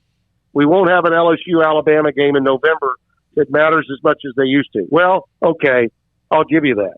But for every one of those games of the century, I'll give you 5 more games of greater importance every week between November 1st and the end of December. Yeah, Tim, on the grant of rights, since you brought that up, there's been so much talk before this playoff proposal was announced about how that could be like D-Day for college football, where you see the even greater gap created between the Power Five and the Group of Five. Do you think that stems all of that talk off as far as the massive re-expansion? Yes. Oh, yeah. I mean, listen, there are a lot of winners here. There are no losers. But the biggest winners here are those that have been told you're not in the Power Five. I go back to Mike Oresco, the commissioner of the American, who's been pounding P6. And I know that upset a few people in Conference USA and the Mountain West, but he was doing it for a reason. You know, he had programs that had won New Year's Six games against SEC teams, multiple teams that had accomplished that. So he had to do that. And in the end result, everyone here is the beneficiary. Look, last year we had some of the greatest games played by teams outside the Power Five. Coastal Carolina, BYU was an unbelievable game, was it not? Yeah. I mean, that was one of the most enjoyable games of the year. Yep. But it didn't mean anything. Now those games will mean something. And by the way, that's another team to keep an eye on now, because unlike Notre Dame, BYU's not protected. You know, their leadership needs to take a long look at joining a conference. And I suspect that they will within the next calendar year. Tim, I knew you'd have a lot to say, and you have over the years, and the fact that, like yesterday was college football Christmas early. Now we have to just wait for it to all come down. Congratulations on the Louisiana Sports Hall of Fame. First of all, that's an amazing you don't deserve that. You earned that, and then you deserve it as well. And thank you for being on the show whenever we reach out to you. It's a great day for college football, and thanks for your insight and background as well. Well, as they say in Waco, I've been sicking them for quite some time. I'm finally glad to see the Sic'em worked out. There you go. You know your audience. Thank you, Tim. Appreciate that. Take care, fellas. Tim Brando. You know, there's guys like Tim. We have a lot of weekly guests, but Tim Brando, Coop, among others, when they are, Danny White, who we're going to replay here in a minute. It's been great to have some. Yeah. Tim Brando, I'm sorry to cut you off there. No, that's fine. Tim Brando is one of the greatest college football voices of all time, and the sport will get worse the day that he steps down. I think he's in the same vein as like the Beano Cooks and you know, the legendary figures. And I look out on the horizon, and I don't know who that next generation of those types of guys are going to be. Maybe it's like a Bob Stoops or, you know, people like that. But, man, he's just great, and the fact that he's one of those media people that actually loves what he covers. He doesn't despise it as though it's some burden. He loves college football, and that's great. I think Joe Klatt is kind of the next guy on the horizon. He's really smart and doesn't get Tim doesn't get. They don't get bogged down in the noise. Yeah. Tim doesn't get bogged down in the noise. He cuts right to the quick. Yeah, and that, you know, I asked him. I didn't have, you know, the plan to ask him about the realignment stuff, but that was one of my first thoughts. You know, there's been so much chatter about what's it going to look like. Oh my God, it could be D-Day for schools like Baylor. You know, they might not be big enough to get into this like 20-team super NFL league that the Blue Bloods will be a part of. But I mean, now there's no point in a league like that. There's incentive for it to stay how it is. Yeah, exactly. For the entertainment value, just on that and the regionality of it. So, but can you imagine? Like, just close your eyes and picture in your head. Don't do it if you're driving.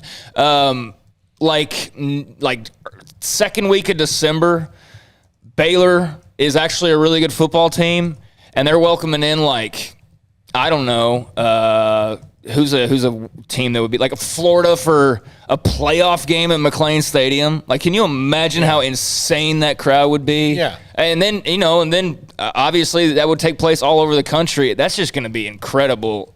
You know, entertainment, and the games might not be good all the time, but as far as like entertainment value and just like mattering, that's going to be cool as hell. Some of the schools that are out of this, that have been left out of this thing, are big schools. Right. Memphis and UCF are big. I mean, they have big fan bases. Max, who was just on with us and talked about, there's 44 teams that would have made the playoffs in the last 10 years, okay? 9 times Alabama. Okay. Ohio State, 8. Clemson and Oklahoma, 7. Florida State, Georgia, and Oregon, 5. Florida, LSU, Notre Dame, Penn State, Stanford, Wisconsin, 4. We're still kind of in that blue blood or close to it. Baylor, Boise State, Kansas State, Michigan State, UCF, TCU, and Washington 3. Hey, I'm sorry. I thought that Texas was the only one that mattered in the Big 12. So you're telling me Baylor, TCU, and K-State would have 3 playoff appearances. Auburn, Michigan, South Carolina, A&M, and USC twice. Now listen to the list of at least one, and there's a bunch. Arizona, Arkansas, Cincinnati, Coastal Carolina, Colorado, and Houston, Indiana, Iowa, Iowa State, Memphis, Miami, Mississippi State, Missouri, North Carolina, Northern Illinois, Oklahoma State, Ole Miss, Utah, Western Michigan.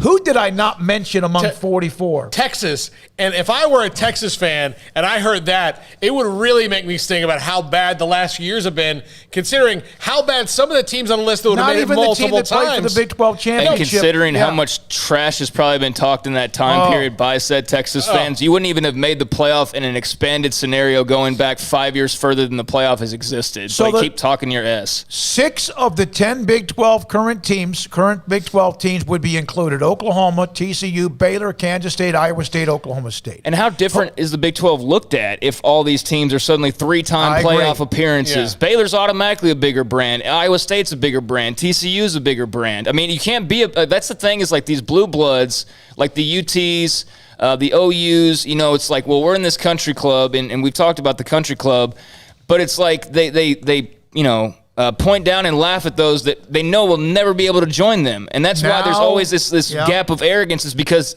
it's not that those teams aren't worthy. They knew those teams would never have a chance to be worthy because they were going to get screwed somewhere along the way unless they went completely unbeaten without any trouble at all. But now that's over. That's potentially over. 3 former Big 12 teams, Colorado, Missouri, and A&M, would have been in. Yeah.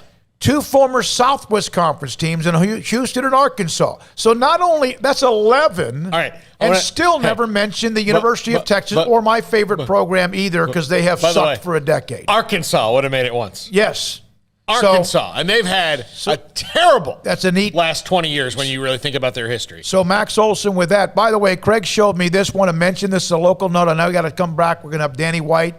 Darian Gullett from Marlin. Marlin ISD, remember, they've been to hell and back, and what Sheila Henderson and that great group is doing.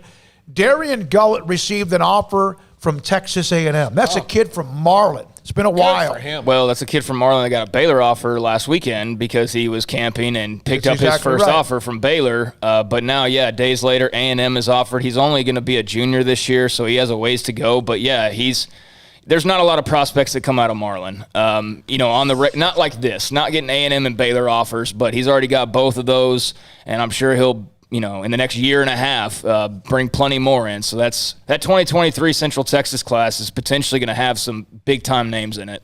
NCAA baseball. Stanford 11-2 now in the 7th over Texas Tech. Wow. Blowing them out. Also, did we not have Jenny Isham Fuller on the show? Yeah.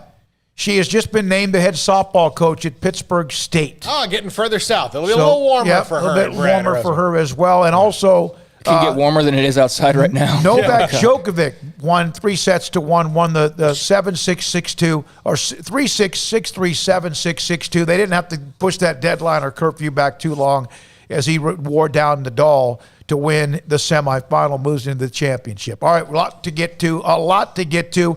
Coming up next, though, Danny White, former Cowboys quarterback. On Wednesday, we had him on. We had all the delay because of the documentary shooting, filming, etc. And so we're going to re-rack that. That's who you wanted. That's who you get. Danny White, former Cowboys quarterback, next on SicEm365 Radio. PettyClinicLowT.com, Dr. Kent Petty. You know what he can do for you? Find out if you need more testosterone in your system, because perhaps as you get older, it can start to drop. That number, that total, that testosterone level can drop. Maybe you should be at 500, 600, 800, and you're possibly at 300, 200, or even worse, lower than that.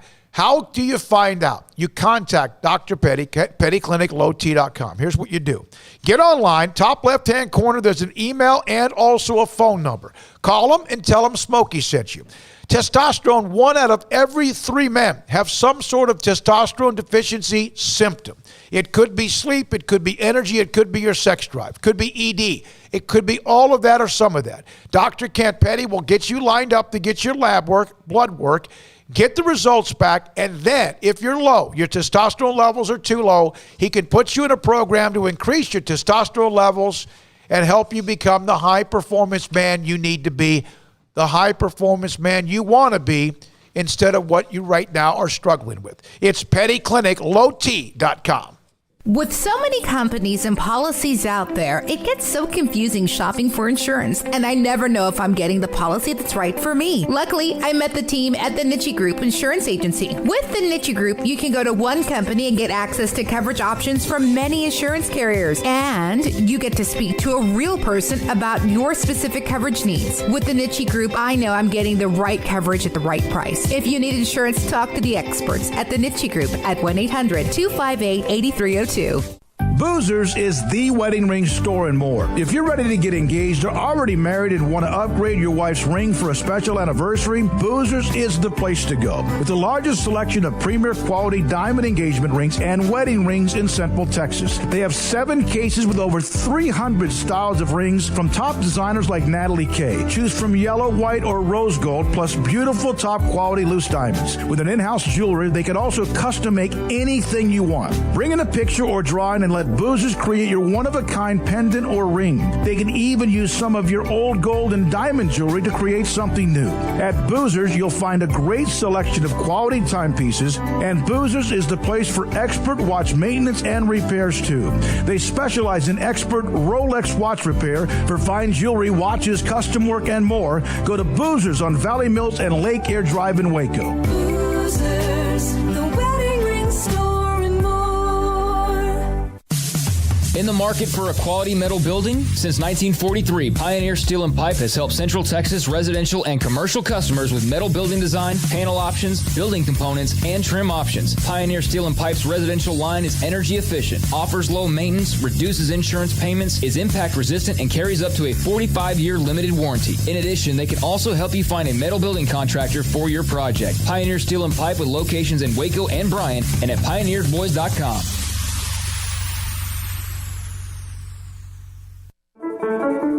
One size fits all. That may be all right for an adjustable belt or cheap sunglasses, but when it comes to your financial needs, no one wants a one-size-fits-all strategy. Cam Heathcott, your Edward Jones financial advisor, knows that his most important goals are yours. That's why he takes the time to understand your needs, knowing you. That's how Edward Jones makes sense of investing. Cam Heathcott, covering Conroe and Houston, 936-756-7717 or cam.heathcott at edwardjones.com. Edward Jones, member SIPC. Stepping into the boots of a U.S. Army officer can add confidence and leadership skills to your son or daughter's career path. See all the things they can achieve in our boots at GoArmy.com. U.S. Army Waco Recruiting Company, 254-598-8131 or 254-776-1543.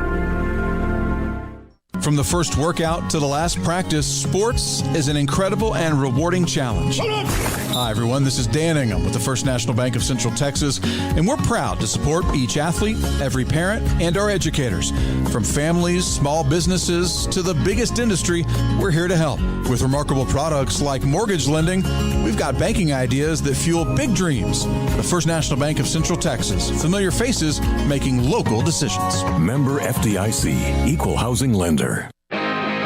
Welcome back to SicEm365 Radio. Have you subscribed to our YouTube channel? Do it today by searching SicEm365 on YouTube.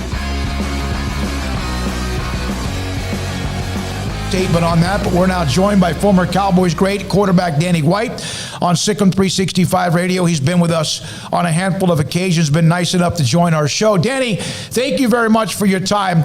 How much, there's a big difference obviously now in what can be done during the offseason. Was there a time though, back when you were playing, did it go straight from the draft to mini camps, to OTAs, to whatever they called it, to eventually training camp, or was there a long break that you had between the draft and also training camp? Yeah, it was just one long break, and we didn't have OTAs, mini camps, that stuff. It was just a long break. I mean, we were with our coaches. We were out throwing the ball around. We were lifting weights. We were getting ready, and then we went to training camp and right into the season. What were the would you think players would like the long off season now compared to what they are? Because they seem to be kind of fighting back on some of these OTAs. Oh, it's gotten so complicated, and it changes every year, and the Players Association gets involved in it, and what they can do and what they can't do, and how many hours they can practice, and veteran days off, and it's just it's crazy. I would like to see it simplified a little bit, not so many rules and regulations, and just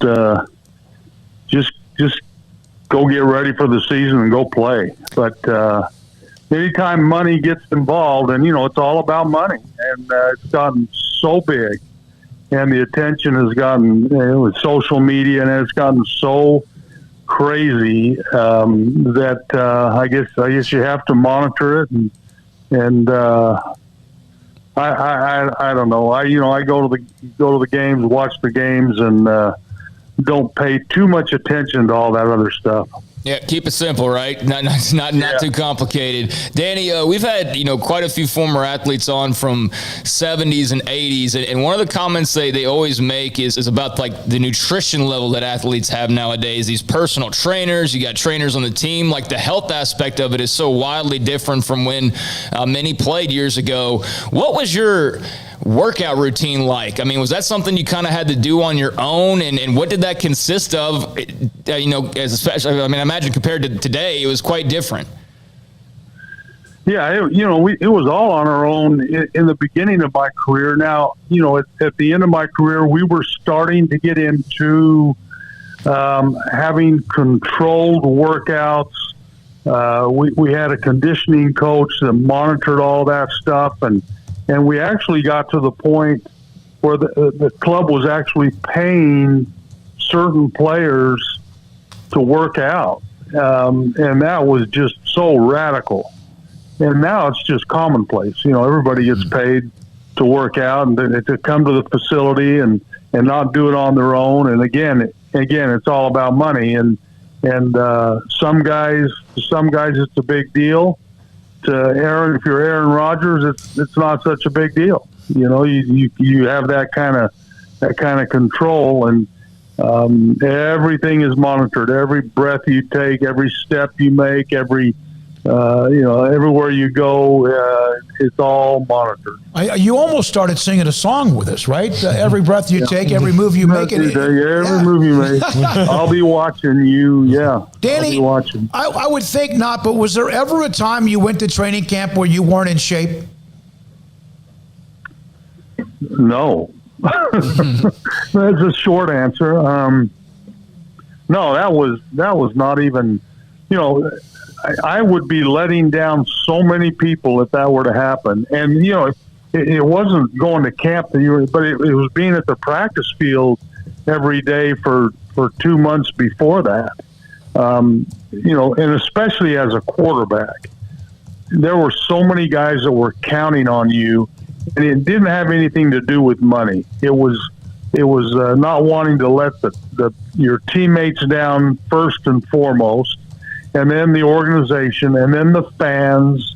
There were just a lot of people that were counting on you to be the best you could be, and that was enough. That was the motivation that drove us to go in. And then, we were just grateful that the club gave us these facilities, this beautiful blue tin surrounded practice field on Forest Lane in Dallas, that we had total access to go work out. And I'm being facetious a little bit, but it was one football field, an outdoor slab of cement with weights on it, and it gradually got bigger and bigger and bigger. And then the day came when we moved to Valley Ranch, and oh my gosh, they're just absolutely going overboard with the facilities that they're providing us with, and it was like a country club. Well, the one you were talking about was off 75, right? The original place where you worked out? Well, it was off 75 and LBJ 635. It was right there kind of on that southeast quadrant of that intersection. And, Greenville Avenue and all that was just right there. There's a grocery store across the road and a couple little asphalt parking lots, and that was it. You could fry an egg on their practice field. There's no question about it. Well, and the Days Inn looked right down on our practice field. Right to the north of it. And I remember Coach Landry. Every time we played the Redskins, he would buy out the hotel because he knew that they had spies up there of our practice. Yeah, George Allen with binoculars looking down. If it wasn't him, no question. Back in the day, Danny, what's the conversation like between players on your teams about Cliff Harris and Drew Pearson and the fact that this is finally the year that they will get their gold jackets? Well, it's just a, you're right. It's finally come, and it's exciting for all of us. Those of us have kind of been forgotten, and we get one more shot at being a part of something. And I told Drew, I was with him the other day. I'm just proud to have been one small sliver of his journey and getting to the Hall of Fame. And he always has been really good to me and nice, and saying how lucky he was to have two quarterbacks, not just one. Well, 1.5 maybe, but he's always been great, and it really is. It's going to be fun for me to go back to Canton and actually just be there as an observer, if nothing else, and watch the guy that I threw the ball to. I had a couple of games, the Atlanta playoff game, where he caught 2 passes from me to win the game and send us to the next round of the playoffs. And so it's just, it's just great to just be a part of it. I can't even imagine what it's like actually going in, Danny, there were a lot of times that it seemed like the Cowboys, there was something missing when it comes to the Hall of Fame. Not only players, but there was something there. But other teams seemed to have whoever was up, they got in. The Steelers, obviously the Packers and the Lombardi had a great run, but there were a few others. Was there a time, maybe the 49ers, was there a time when you wondered why more Cowboys weren't getting in? Well, yeah. I mean, it's like they're like siblings, and you always have a biased view of what they were and what they did and how hard they worked, and you knew them inside out, and you saw everything that went into it, and you just wondered, but then you meet these guys from the other teams. I mean, I hated John Riggins, I hated Joe Montana, and then you meet these guys, you play in a golf tournament with them, or you some kind of an event where you actually get to meet them, and you know what, they're just as human as you are, and they've worked hard, and they've done a lot as well, and it's almost sacrilege to think that I would play in a golf tournament with Joe Montana. I never would have dreamed that would happen, and when I played, now today you see players after the game and they're all hugging each other and they're buddies and they're pals. That never happened when I played. Those guys were like aliens. They were like from another planet. And when the game was over, you went right to your locker room and, either celebrated or threw your helmet around. And it was truly warfare. And that's another part of the game that I think has kind of gotten lost. Players move from team to team to team to team, and so it's one big social group that everybody knows everybody, and it's a lot different than it was when I played. You obviously had a stretch of 3 consecutive years where you all were in the NFC Championship game and so close. Obviously, Philadelphia got you pretty good, but the other games with the 49ers and Washington were pretty close. Washington eventually separated.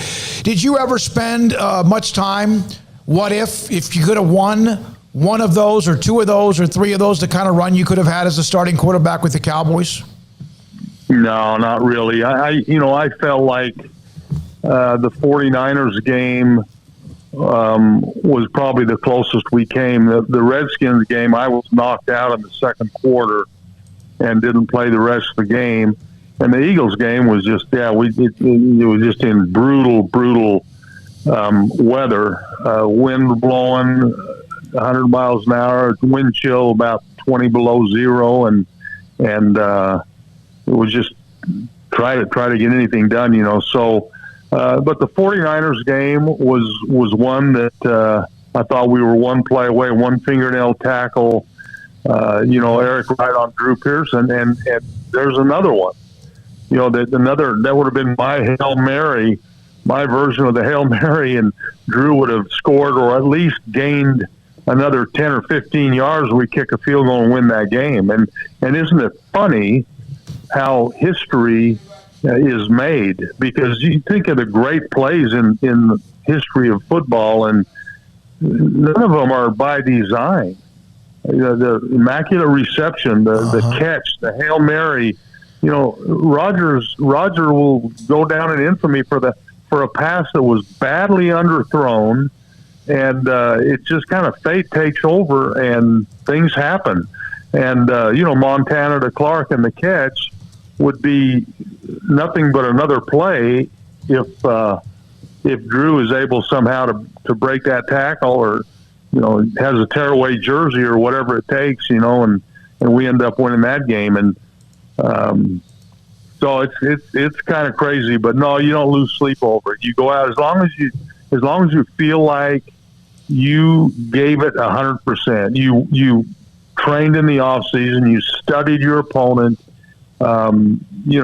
Mistakes happen, but as long as the effort was always there, then, there are no sleepless nights, I promise you. What do you want to see? Obviously good defense. What do you expect from Mike McCarthy's Cowboys in year 2? Well, I expect what I expected every year. On paper, they seem to do this every year, but there's 32 teams who say this. They look at their roster, they look on paper, and they say, we're contenders for the Super Bowl. And the league has done a remarkable job of promoting the game, promoting each team, and the Cowboys are as good on paper as maybe they've ever been. Maybe I've ever seen them. Now, losing a guy like Sean Lee hurts in the locker room, but that's the thing we don't get to see is the interaction, and it's such a big part of the game. The chemistry, the leadership, all the intangibles that go into guys playing 60 minutes of football and not quitting in the middle of the fourth quarter, getting tired. That just never used to happen, and so the Cowboys, in my opinion, I'd like to see them. Like everybody else, play better defense, get Dak back. And if Dak's healthy, and which he is, then offensively, you got to look at the offensive line and say, well, as long as they can move people around, and is Zeke's a year older, and other than that, man, they've got as good a battery, quarterback and receivers, as there is in the league. Quarterback, receivers, running back, and so defensively, they just gotta hold teams to 20 points or less, and they're going to win every game, and that's what Cowboy fans are saying everywhere. It's when you think about it, it's been 26 years. I brought this up. We brought it up to Babe Laufenberg yesterday. He joined us. Could you ever imagine the Cowboys would ever go? And I know it's hard. It's hard to win, and sometimes people take it for granted. And the way you guys spit things out when you were with Landry and the Cowboys, it's 26 years since they even played for a conference title. Could you ever imagine that being the case? No, and that's people ask me about my career, and coming off of the Super Bowl years, we went to the championship game 3 years in a row. In the 5 years that I started and finished the season, we were in 10 playoff games, 5-5, and so to go that long is really truly almost unthinkable. But the converse of that is the fact that the league has done such a great job of spreading it around with the draft, the combine. They're making it possible for every team in the league to compete. So it wouldn't surprise me. I mean, look at Jacksonville, how bad they were last year, and now everybody's looking at them as the team to beat. And that's happening to a lot of teams, and it's a credit what the league, the owners have done with the system to keep all 32 teams in it, until the second half of the season at least, or maybe the fourth quarter. Danny White with us, former Cowboys great with us on SicEm365 Radio. When you watch Dak, and you've said what they do on offense, when he's healthy, when you watch him play, how dynamic has he been? Well, I don't know if dynamic is the word. He's a great leader. We talk about checking all the boxes, and if there's 20 boxes to check, he's a 9 or a 10 in just about all of them, and that's what you see in Dak. Now, the one thing that he has never had to do is come back from an injury, really a serious injury. And quarterbacks, and I know because I went through it, you can suffer from shell shock a little bit if you get hit enough, get injured enough. Now, what's going to be going on through his mind the next time he breaks out of the pocket and runs to his left? Mm-hmm. Is that something that's going to affect him? Is he going to go down a little bit quicker? We don't know, because he's been so durable that he's never had to go through something like that before, and this is the first time. So we'll all watch him grow, and I think he's going to be fine, just knowing his character, knowing how hard he works, knowing the kind of condition he's in. I mean, the guy's like a linebacker playing quarterback, and so this was such a freak deal, and I think he realizes that the chances of that ever happening again are pretty remote. But it can be an issue. It can get in your head to where you're actually watching things that you're not supposed to be watching. You're going down a little bit sooner than you would normally. You're running out of bounds rather than getting that extra 2 yards and getting a first down. And so not that I think that'll happen to Dak, but that's one thing we've just never seen from him. Danny, I didn't mention this the last time we were on the show, but I brought it up after, and I wanted to mention it to you. One of my favorite childhood memories was the year after you retired. You were speaking at the Independence Bowl luncheon. I was living in Bossier City, and my parents had a tremendous argument about it, because my mom didn't think you should go out of school. Even if we were in war-torn country, she would have wanted me to be in school. But she finally acquiesced, and my dad and I went to that luncheon to see you, and it was one of my absolute favorite childhood memories, and I found the picture of it the other day, and I would have showed it on the show today, except I was too adorable, and I didn't want people to be disappointed how I turned out. Well, you know what? We all have our moments, and it's all relative. So I'm glad I was able to bring a smile to someone's face, and that's what it's all about. When you get to be my age, guys, you know what? It's funny how championships and money and Super Bowls all kind of fade away, and it's all about whether or not you did the best you could do, and maybe made someone forget their troubles for a couple of hours. If that was something I was able to do, then it was a successful career. Danny, thank you very much for being a part of the show with us yet again. Thanks for your time, your insight, and hopefully see you down the road. Hey, you're very welcome. Anytime, guys. Danny White, Took the Cowboys to 3 consecutive NFC championship games, was a part of their Super Bowl when they beat Denver. Roger Staubach, of course, was the starter. I looked at his career. The last 3 years he played, 87, 86 he got hurt, broke his wrist, and the Cowboys faded after that. 87 was a strike year. 88 was a year in which he also was injured. And then 88, I think it is, when maybe somebody else became the starter. So his life, he put up some best. He put up some big numbers, and always so close. But that's when the Cowboys had that run of 3 consecutive. That's why you don't take them for granted.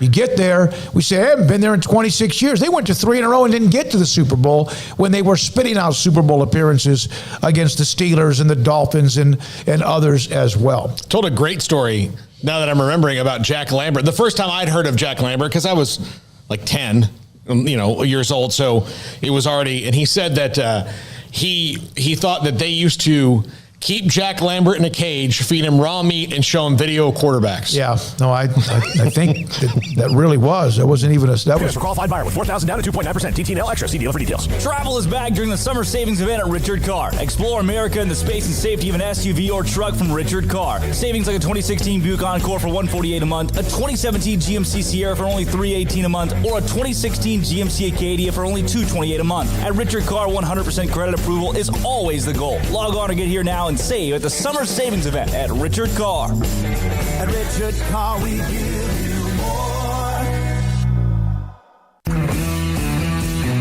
At Marco's Pizza, get craveable pizza made the Italian way with dough made from scratch, an original sauce recipe, 3 fresh signature cheeses, and premium toppings you love, served hot and safe. Right now, you can get unlimited medium one-topping pizzas for just $6.99 each.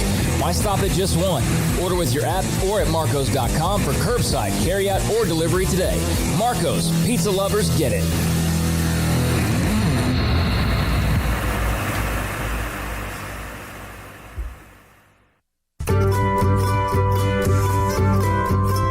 You want to know why Stonewood Dental is so successful? Listen to what happy customers have to say. It's pleasant. It's different than any other dentist office. I really feel like they care. And it's not that you're here for 2 hours waiting on someone to take care of you. It's quick and easy, and I bring my kids, and my kids love being here too. They really love the treasure box. Staff is really nice and accommodating, real friendly. You feel more like home. It's not sterile looking. Everybody has their own personalized rooms with decorations and decor, and they'll even have a blanket for you when it's cold.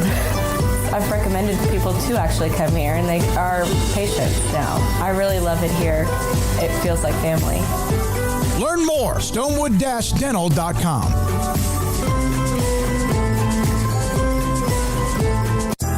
Riverbend Liquor and Wine has their easy-to-access drive-thru open and convenient and clean in-store location on the corner of Lakeshore Drive and North 19th Street in Waco. Riverbend Liquor has the best and most extensive variety of craft beer selections in Waco, and Balcones whiskey, including single malt, pot still, baby blue, rye, brimstone, and the all-new lineage in stock. Riverbend Liquor and Wine, family-owned and operated, and a hidden gem in Waco on Lakeshore Drive and 19th Street. And find out more on Facebook and Instagram. Stepping into a new pair of boots is great, but stepping into the boots of a U.S. Army officer can also add confidence and leadership skills to your son or daughter's career path. There are more than 150 occupational specialties to help them find the best fit for their future. See all the things your son or daughter can achieve in our boots at GoArmy.com. U.S. Army Waco Recruiting Company, 254-598-8131 or 254-776-1543. Southwest Sports Medicine and Orthopedics, the team physician of Baylor Athletics. Our doctors specialize in the diagnosis and treatment of any and all sports-related injuries. Celebrating over a decade of service in Central Texas, our doctors are equipped to handle a wide range of issues, whether it's your foot or ankle, orthopedic spine care, your hand or wrist, knee and shoulder pain, or if you're in need of our arthritis or total joint clinic. Come see us at the new Baylor Scott and White Ted and Sue Getterman Sports and Orthopedic Center. Trusted doctors at Baylor Trust, Southwest Sports Medicine and Orthopedics. Our goal is to get you back in the game. Welcome back to SicEm365 Radio. Prescott going end zone. It's caught for the touchdown. Dalton Schultz. The 5 o'clock hour is sponsored by Edward Jones Investments with financial advisor Tom Albers, staying in touch with you and your money through these difficult and changing times. Edward Jones, making sense of investing. Now here's David Smoak, Paul Catalina, and Craig Smoak. All right, here we go, this 5 o'clock hour. Hope you enjoyed the Danny White conversation. Update, baseball, Stanford is drilling Texas Tech 15-2. Jeez Louise. Wow. They unloaded. That's in the top of the ninth, so it looks like they're going to win that opening game. You know, the Texas Tech's coach escapes me right now. Tadlock. Yeah. They just gave him a lifetime contract, essentially to keep him away from A&M, where he wasn't going to go anyway. Yeah. So good for him for locking that money down. I'm very against yourself. I'm very curious about the future of Kirby Hocutt ultimately, because he had to make the Matt Wells hire, and that's maybe a year from being a new coaching search, depending on what Texas Tech does this year. I know baseball's very good, but yeah, you negotiated against yourself and gave this guy a lifetime contract. Now, I know that they wanted him to be around forever, so that's great. But then, yeah, you turn right around, then you're getting drilled. So that's kind of weird. Basketball, you lose Chris Beard and hire in-house. So interesting times there in Lubbock. And apparently it's also 107 degrees during game time right now, which if you're in Waco right now, it's not probably that surprising to you. But, it's 107 in Lubbock. You think that'd probably play into Tech's favor. But it is not today, that's for sure. Yeah, Stanford from the cooler part of the Bay Area, the West Coast, 15-2. Again, Texas plays tomorrow night in their series with South Florida. The one game earlier today. What'd you say, Paul? Vanderbilt won? Mm-hmm. Is that right? Yeah. Rocker? Is that Rocker? No. It's not John Rocker's kid. No relation at all. Okay. Well, who does Leiter's kid play for? Vanderbilt. Okay. He's they pitching, have both of them? He's pitching tomorrow. Okay. All right. Isn't that where David Price came from? Yep. Yeah, they do pretty well. I mean, I want to say 2017, Vanderbilt won, 2018? Oh. College World Series? I don't know. Novak Djokovic did knock out Nadal in 4 sets, 3-6-6, 3-7, 6-6-2. Thanks to Scotty B for the updates on that. All right, what else do we have? This Max Olson list, when I named off 44 teams, none of those teams was Texas. 6 of the 10 Big 12 teams on the list, none of them are Texas. 5 former Southwest Conference or Big 12 teams on the list, and none of them were Texas.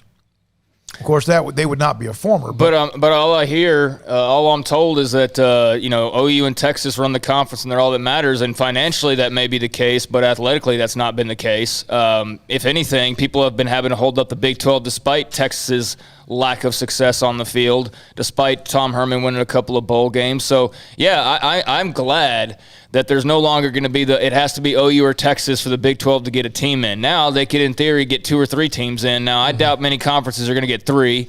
The SEC is the most likely, obviously. But there is a good chance you get 2 in. And you know what? I'm good with that because I was more towards exclusivity. I didn't think this needed to turn into March Madness because I don't need to see a team with like 5 losses playing Alabama. Like, that's just dumb. We don't need that. And there's no chance of an upset happening there. I don't care that it happens once in a blue moon in the NCAA tournament. It's not happening in football. But I think the lack of inclusivity, the broader acceptance of more teams is going to be so much more beneficial for the game and so much more beneficial for the majority of programs, not the 20 or so that are in the top 25 preseason every single year based on logos. So, I'm ecstatic about the opportunity that's out there for a lot of schools. All right. Well, Paul, you're telling me no live? Is that right? Okay. Not for you. Now, this story kind of flew by, and I think it might have been during our busy day on Wednesday. This is not sports, but it's about college.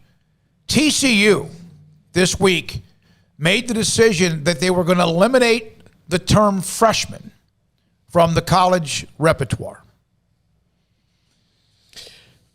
Go for it, boys. Yeah.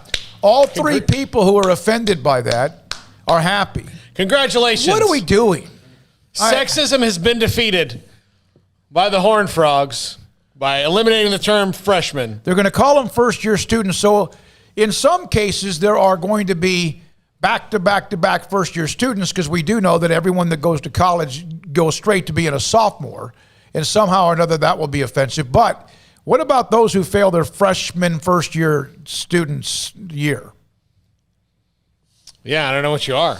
Yeah, that's I don't have a lot to comment other than this is stupid. This is dumb, and this is a way overreaction to just probably like two people on Twitter. If you're offended by the term freshman, then you're probably offended by everything, and you need to look in the mirror, and you possibly need some medication. And I'm not joking. Like the things that people get upset about nowadays, there are actual things to be upset about. We have put way too much power on words and hurt feelings. It's like everything's hurt feelings, and this offends me, and that offends me. And it's like the better question is not what are you offended by, it's what are you not offended by. Now, there's some obvious things there, but like the way we've broken down words to where freshman is somehow offensive to somebody or not inclusive is total bull S. It's total bull S, and I don't care what any argument is out there. There's not an argument for this being offensive in any single way, shape, or form unless you are looking to be offended. This is ridiculous. It's stupid, and the fact that somebody spent time that could have been spent so many other places that are actually worthwhile rather than just getting a word changed, like what does that ultimately do? It makes two people on campus a little happier? Well, odds are they're probably not that happy to begin with if this is something that offends them so badly. So, like, maybe, I don't know, maybe, like, there's just a lot of people that need to look in the mirror, but I feel like they do that every day, and they think what they're doing is totally A-okay. I don't know how you could possibly look at things like this and not just go, what the hell are we doing?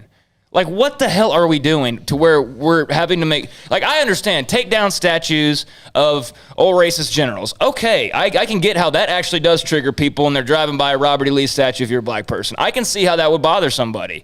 But a freshman being offensive in any way, give me a freaking break, dude. And I think about this with, like, any kind of committee, congressional, whatever, when you have a ridiculous issue like this, what did TCU gloss over or not get to because they had to sit around and talk about this? Yeah, exactly. Like, what did you miss that's going to actually help your university because you had to sit around and talk about this? Dude, it's the biggest waste of time. Like I said, there are other things that are far more worthy that could be spent time on that are all about, inclusivity and things of that nature. But this is not one of them. This doesn't change a single thing. This doesn't change anything. It changes nothing. There's not, like, even the person who was upset about this, because there's no way it was more than like 2 or 3 people, unless they're just insane people all over the TCU campus, which maybe is the case. But this changes absolutely nothing. And for the people who are offended by the word freshman, get ready for life. You're going to be offended left, right, up, and down, and you're not going to make it very far if freshman is a word that triggers you.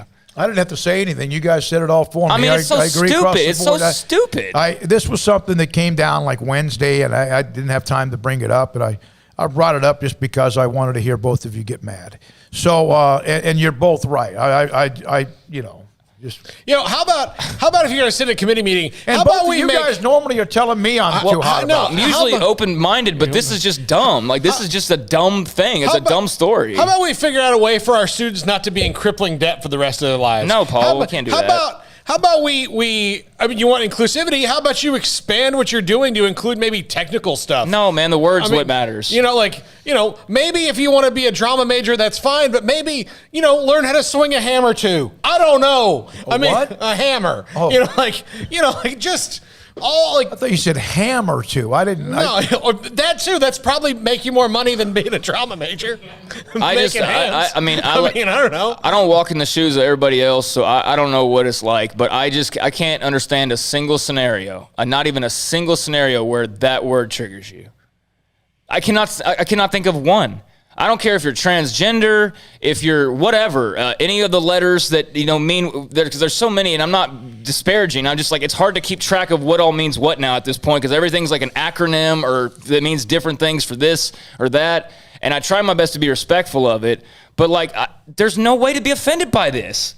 You're offended that you're being called a man, like, I guess in a roundabout way, but that's not even what it's about. It's about the fact that you're just a freshman. You're just a first-year stingly dumb and a waste of time, And I'm sure they probably have to go and, make little tweaks here and there that are going to cost a little bit of money. Nothing extravagant, of course, to make a change like this, but it's so silly. You know what we're going to do? Next year when, what are the 3 freshmen coming in for Baylor? What are we going to call them? I'm going to call them a freshman.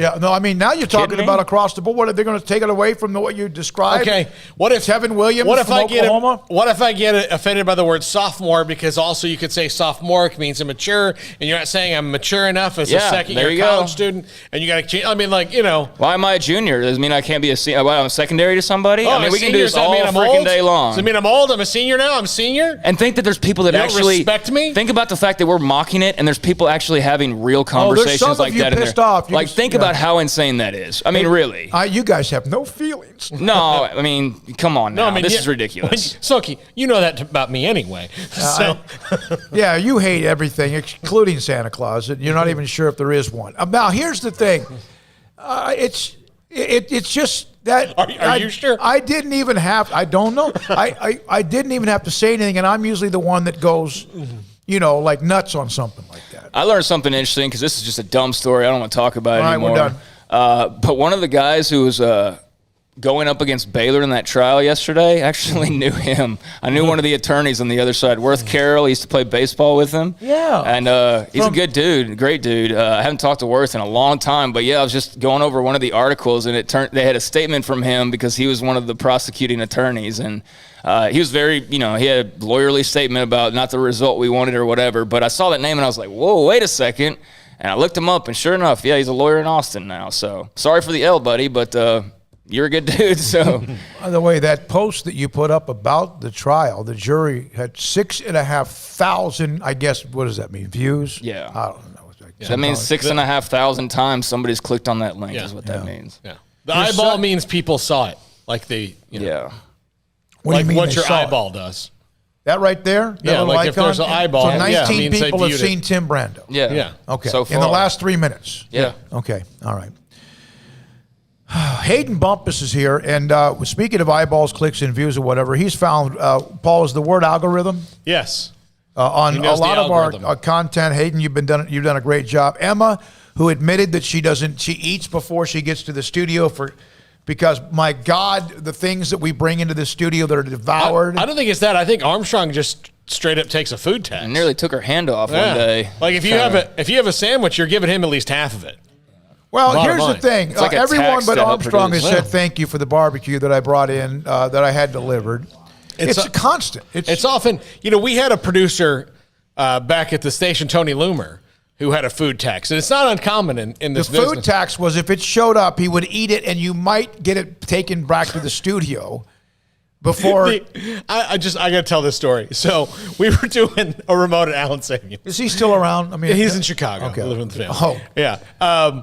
So we were doing a remote at Allen Samuels, and Fuddruckers had brought out more hamburgers than we could eat. So there were 3 or 4 left that we sent, and my dad had stopped by, and we were it was in the 5 o'clock hour, and so we were kind of trying to clean stuff up, so when we left, it wasn't just all over the place. And Allen Samuels people had already had their fill, and so people had come by, and we had 4 burgers left. And so my dad said, well, do you want me to take these to the station for Zach and Jason or something? And I said, that'd be a good idea. They're going to be there producing games late tonight. They need dinner.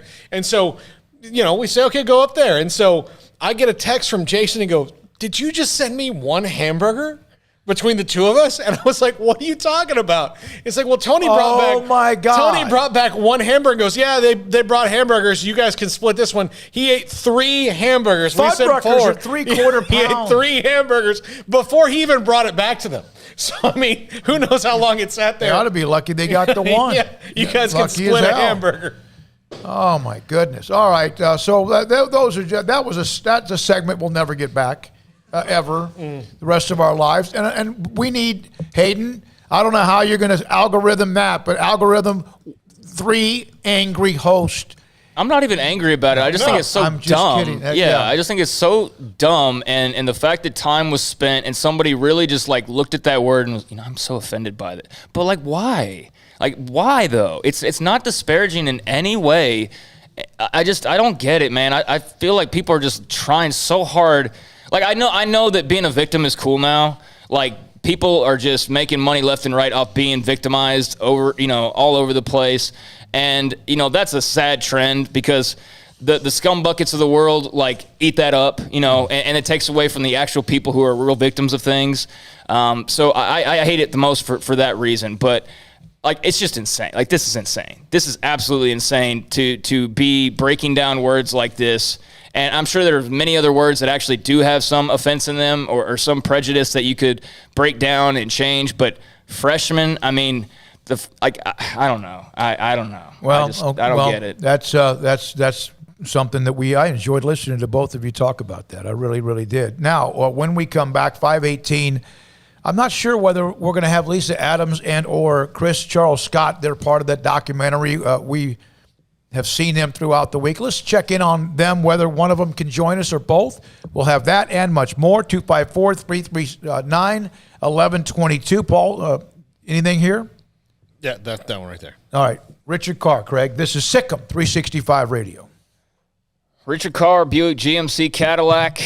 They have great deals going on right now over on the lot. They always have great deals going on over at Richard Carr, and they also always have great customer service for you as well. They've got deals on new and pre-owned cars right now on the lot. Thousands of savings as everybody starts to get back on the road. And you can be on the road with space, safety, and luxury with a Buick. Richard Carr has Buick SUVs, all priced to move.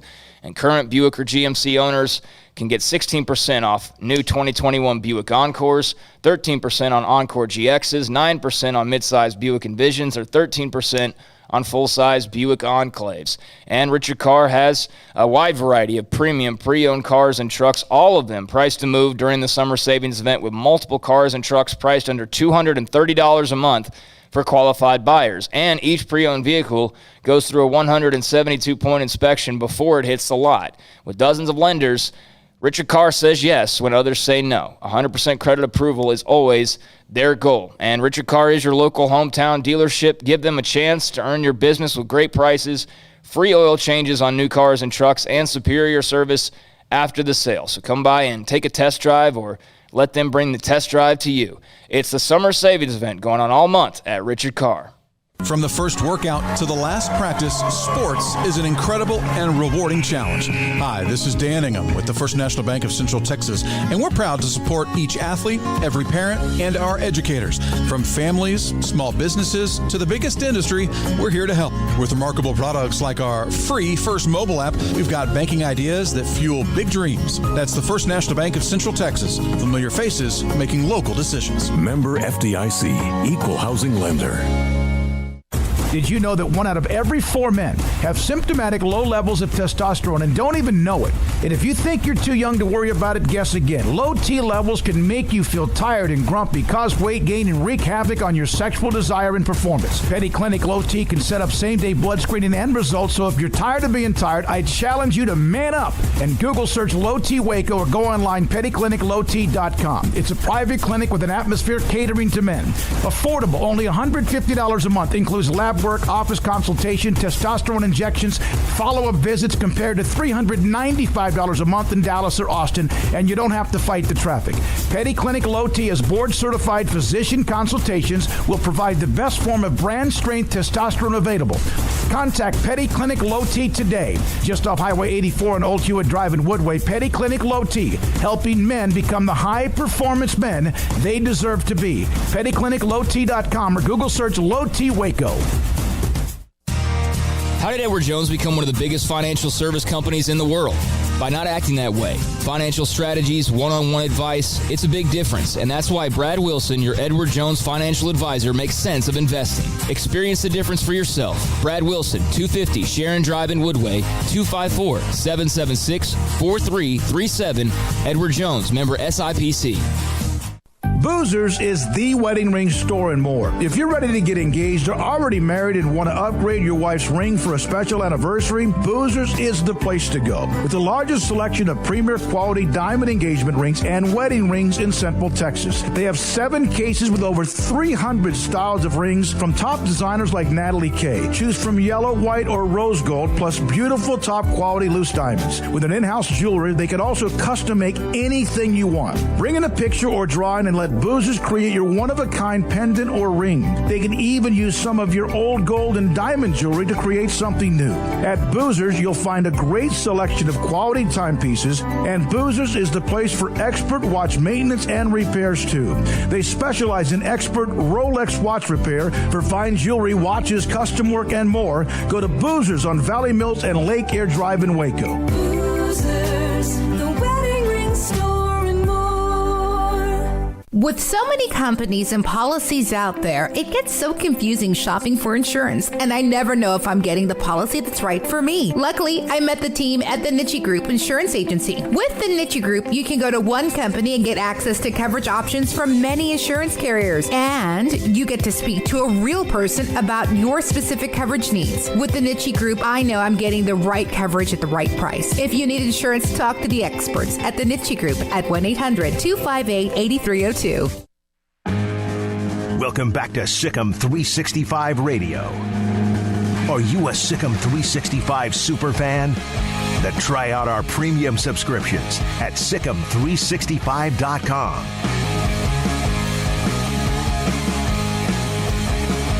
$524, SicEm365 Radio. So let's get back to the college football playoff. This year, who are among the Big 12 teams you think legitimately can get in the playoff? Oklahoma leads the way, right? Iowa State? Oklahoma, Iowa State. I know you're looking at me annoyed. Yes, I very much so. Finish what you're chewing on, please. I did not get the cue early enough. I had something in my mouth. Yes, sorry. Please. We'll talk and you can chew that.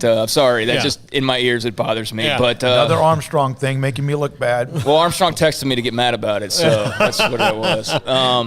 No, Iowa State, Oklahoma. I think Texas has an outside shot. I don't think you can rule them out because we don't know what Steve Sarkisian's going to do with that bunch. I mean, we know they've been poorly coached. They've been, if anything, underachievers for like a decade now. And, eventually, I thought about it this way. Us non-Texas fans can't be lucky enough for them to just suck forever. Yeah. So, at some point, they're going to hit on a head coach. And they were all sold that Tom Herman was that guy, and he clearly wasn't. And he clearly wasn't ready for that gig. But Steve Sarkisian, even with, you got to be careful that he just doesn't, drift back into his addiction issues. But so long as that's not a problem, he's a hell of a football coach. And he's going to be able to recruit well, and they're going to have all the money in the world. And we're going to get this whole restart again of, Texas is back again now because a new coach is here. And this time it's for real, just like, with Charlie Strong and with Tom Herman. But maybe it is. We'll see. But I'm not going to rule them out because, they weren't that great of a team last year, and they were, they only lost 3 or 4 games, right? So I could see where they could be in the mix potentially based on, the expected talent level. But they do have a new quarterback. They do have some questions on defense, so we'll see. But I'm just saying I'll have them in the mix as an outsider, but Iowa State and Oklahoma, and then TCU. Mm-hmm. I think you got to look at TCU. They got a lot coming back, man. They got a lot coming back. So I think that they've kind of gone they have a good year, and then they kind of go away for a couple years where they're a bowl team, but they don't really figure into the equation. I guess they're kind of due to be in the equation again, and this seems like a team that's suited for it. So I'd put them in that position, maybe alongside Texas, more so than with Iowa State and Oklahoma. But those are the ones I'd roll with. All right, Iowa State, Oklahoma makes sense. If Texas, take out the name, and they had the same problems, a young quarterback, Baylor's got 5 young quarterbacks, and a defense that might have issues. Now you have the bell cow running back in Bijan Robinson, who's fantastic. But again, okay, Iowa State has a hell of a running back, and Breece Hall. And Oklahoma got a transfer from Tennessee who's a dynamic running back, along with all the other weapons. If you took the name off the jersey and you had basically a quarterback, no matter how they looked in the bowl game, would they be in the conversation? I mean, I think I agree with Craig in that they're you got to think if there's going to be any team other than Oklahoma and Iowa State, TCU and Texas would be the ones because – yeah, I mean, they're they have a lot of problems. I don't know how. I mean, part of it is, can Steve Sarkisian do what Bob Stoops did in the John Blake situation, where John Blake recruited some pretty good players, he just wasn't a very good coach. You know, it wasn't a very good head coach. And Bob Stoops took that talent and won with it really quickly. Can Steve Sarkisian do that if that's the real issue? Or is the issue at Texas, that in spite of a couple people that we know are really good, maybe the reason they haven't been good for a decade is that they don't have good players. What did Roy Miller tell us? Remember what he said yesterday? Yeah, I mean, they've been, former players have been saying that, though, for it's like former Cowboys players. Oh, They're yeah, saying the what exact same thing. said, yeah. That, it's just too cushy. It's too la-di-da. Hey, we're this brand, so be afraid of us. And the Cowboys and the Longhorns are basically the same thing, except for UT has won a title in somewhat recent history in the last 20 years. But since outside there of were that, cell phones. Yeah, and outside of that, I mean, there's really not much of a difference between the two. They're the most popular. They have the most money. How that matters to fans, I don't know, because it's not like the money's going to you in any way. I think some fans absolutely love that. Oh, they love bragging about it because it's something for them to brag about. But I also think those are the people that just desperately need something to brag about the school's money. But anyways, I mean, there's talent. We know there's talent. Now, is it as highly rated as it should have been, or was it too highly rated? Perhaps, but I'm sorry. If you look at Bijan Robinson, they got like 4 different quarterbacks they can choose from, and who knows there, but you figure they'll find a pretty good one out of that group. You've got some dynamic wide receivers. You've got good players on defense. Like, they're going to have question marks, but I just think, nobody had an answer for Alabama offense last year, and I know they don't have all Alabama talent, but they're not far, but they're as close to Alabama talent as anybody else in the Big 12 is outside of Oklahoma. So you throw Jordan Whittington and Bijan Robinson and maybe one of those young quarterbacks is good, and then his play calling, I mean, they could be pretty damn good. Well, and the one thing I know about Steve Sarkisian compared to Tom Herman is that Steve Sarkisian believes that running backs exist. Yes. Well, I mean, he believes that running backs... Don't think that wasn't a question. Hey, by the way, what do you think about giving a running back the ball 25 times in a game if he's pretty good? Yeah. He also doesn't believe in beating the ever-loving crap out of his quarterback. Right. As dynamic and fun as Sam Ehlinger was to watch at times, if you're a Texas fan, you got to think of it. Sometimes when he wasn't effective as a passer, it's probably because he's sore. It's funny to me. He gets hurt a lot. I mean, the guy had at least 3 concussions at Texas, and that's because Tom Herman puts his quarterbacks in harm's way. What I thought was not funny, ironic, is that how much angst and discussion there was among Texas media, those who cover UT football, in the media, blogs, whatever, about Charlie Brewer's health when they, right underneath their own nose, saw someone become punch drunk in a lot of different ways. No matter if he had dynamic games or not, he was basically, unfortunately, beaten to death with a hammer as a quarterback at UT. You'll never convince me. I mean, he might have, beaten the system on a concussion protocol test, which some guys can maybe muscle up and do, but there was a game against Oklahoma State that they lost, that he got straight up lit up. And then at the end of the game, where he's normally dynamic and fantastic, I mean, he couldn't throw the ball in the ocean. And, Tom Herman, I think he's with the Bears now. He's on their staff. And I think that's probably where he needs to be, because I think he needs to learn about NFL offenses and changing and be diverse, because he's clearly a very intelligent guy, but offensively he gets pigeonholed into a couple things, and then it worked for him at Houston. And when he was at Ohio State, there was a guy named Urban Meyer who made sure he noticed that Zeke Elliott's your running back, and you better give him the ball. But when he was in charge, he wanted the quarterback to run the whole show. And, while if you have a dynamic enough player, that's fine, you still got to protect him. Update on the college super regionals. Stanford hammered Texas Tech 15-3. Most runs, tied for the most runs allowed by Tech in a tournament game.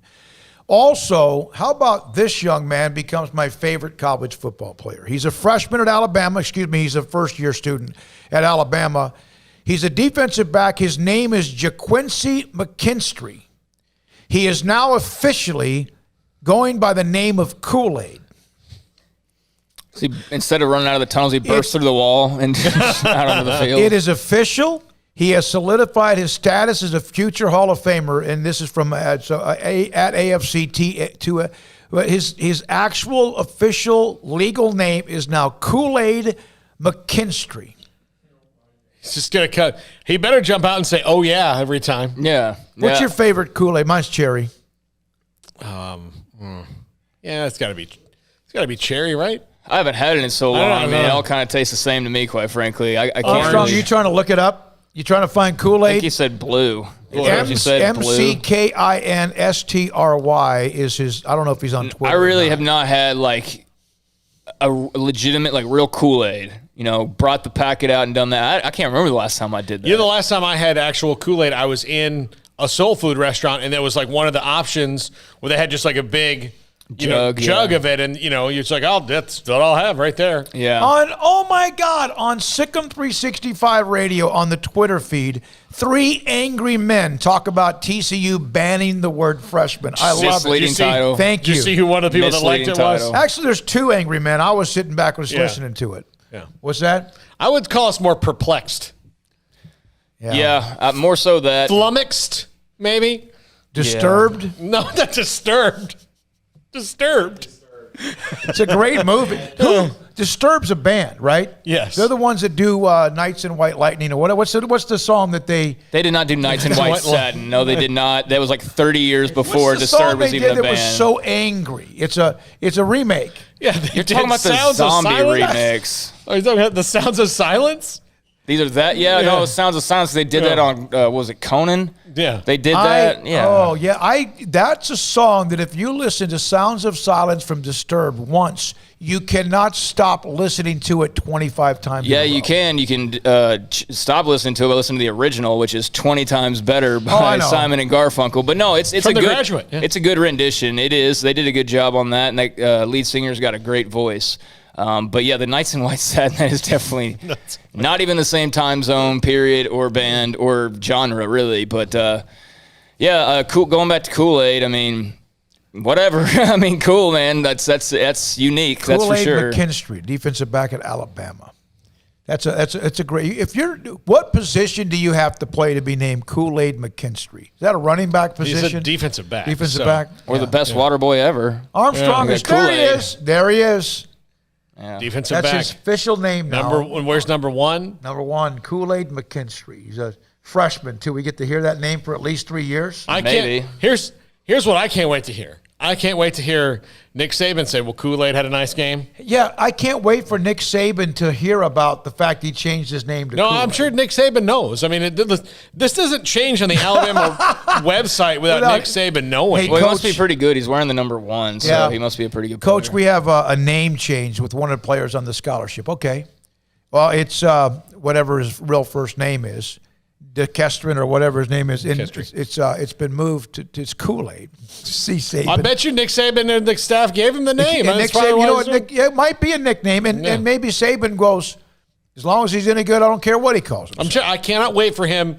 Well, Kool-Aid had that great interception in the third quarter. Oh, my God. He'll start spit giggling. There's no question about it. He will. He'll absolutely start doing that. Hey, I had somebody approach me on a direct message about the Baylor women's basketball coaching staff. There's still one more assistant coach out there.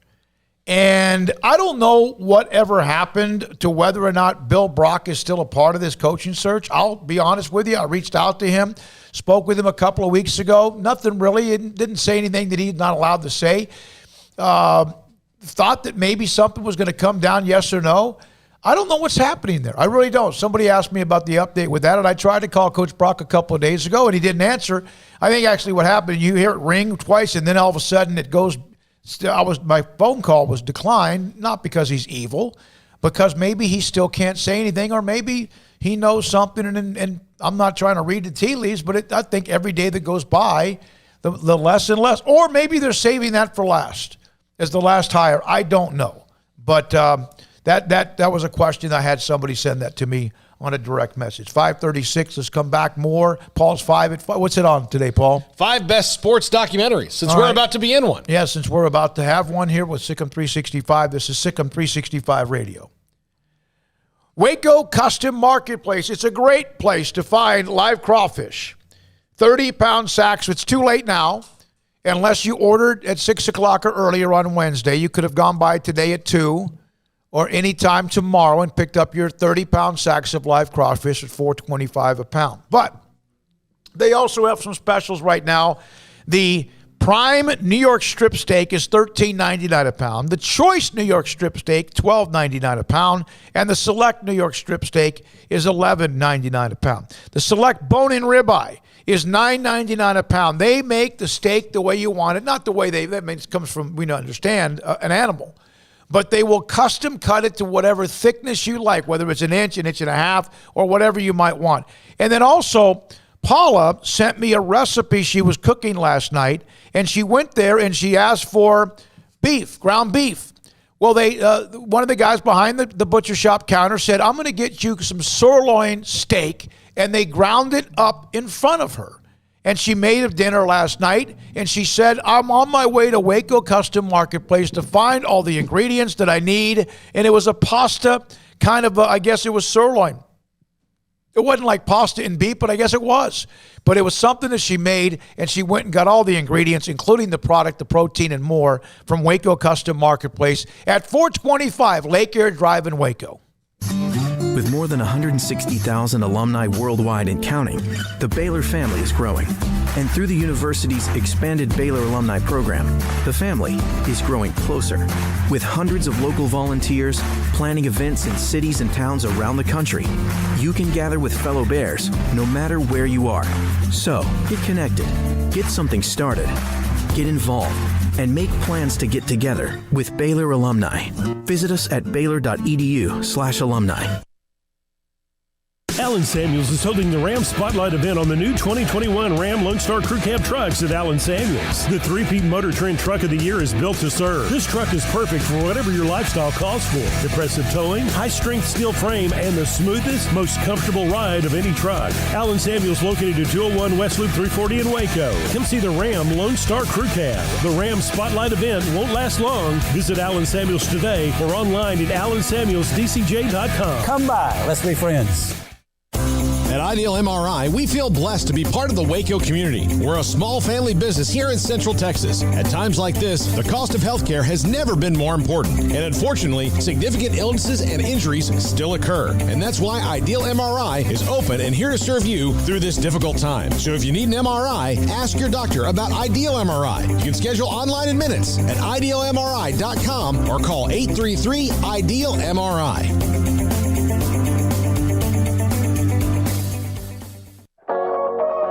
Waco Regional Tennis and Fitness was built to help give you a chance to enjoy elite tennis facilities and also remain fit or reshape your body. Now Waco Regional Tennis and Fitness has gone through its own physical changes. There are 7 large flat screens stretched across the main and improved weight room with Wi-Fi available and their own app to enjoy news, business, weather, or sports channels. The beautiful sound of active treadmills and elliptical machines, group exercise classes throughout each day, a new ballet bar for bar classes, a new look lounge and bar with beer and wine with more large flat screens available. Touchless water fountains outside each spacious men's and women's locker rooms, showers, sauna, and whirlpool. Upgraded PA system throughout the world-class tennis courts and lessons for adults and juniors. I promise you'll look and feel better. You just need to walk through the front door. Also, Waco Regional Tennis and Fitness with personal trainers Christy London and Randall Corley. 40-plus group exercise classes, including twice-a-week boot camp. So start today, not tomorrow, at Waco Regional Tennis and Fitness on Lakeshore Drive in Waco.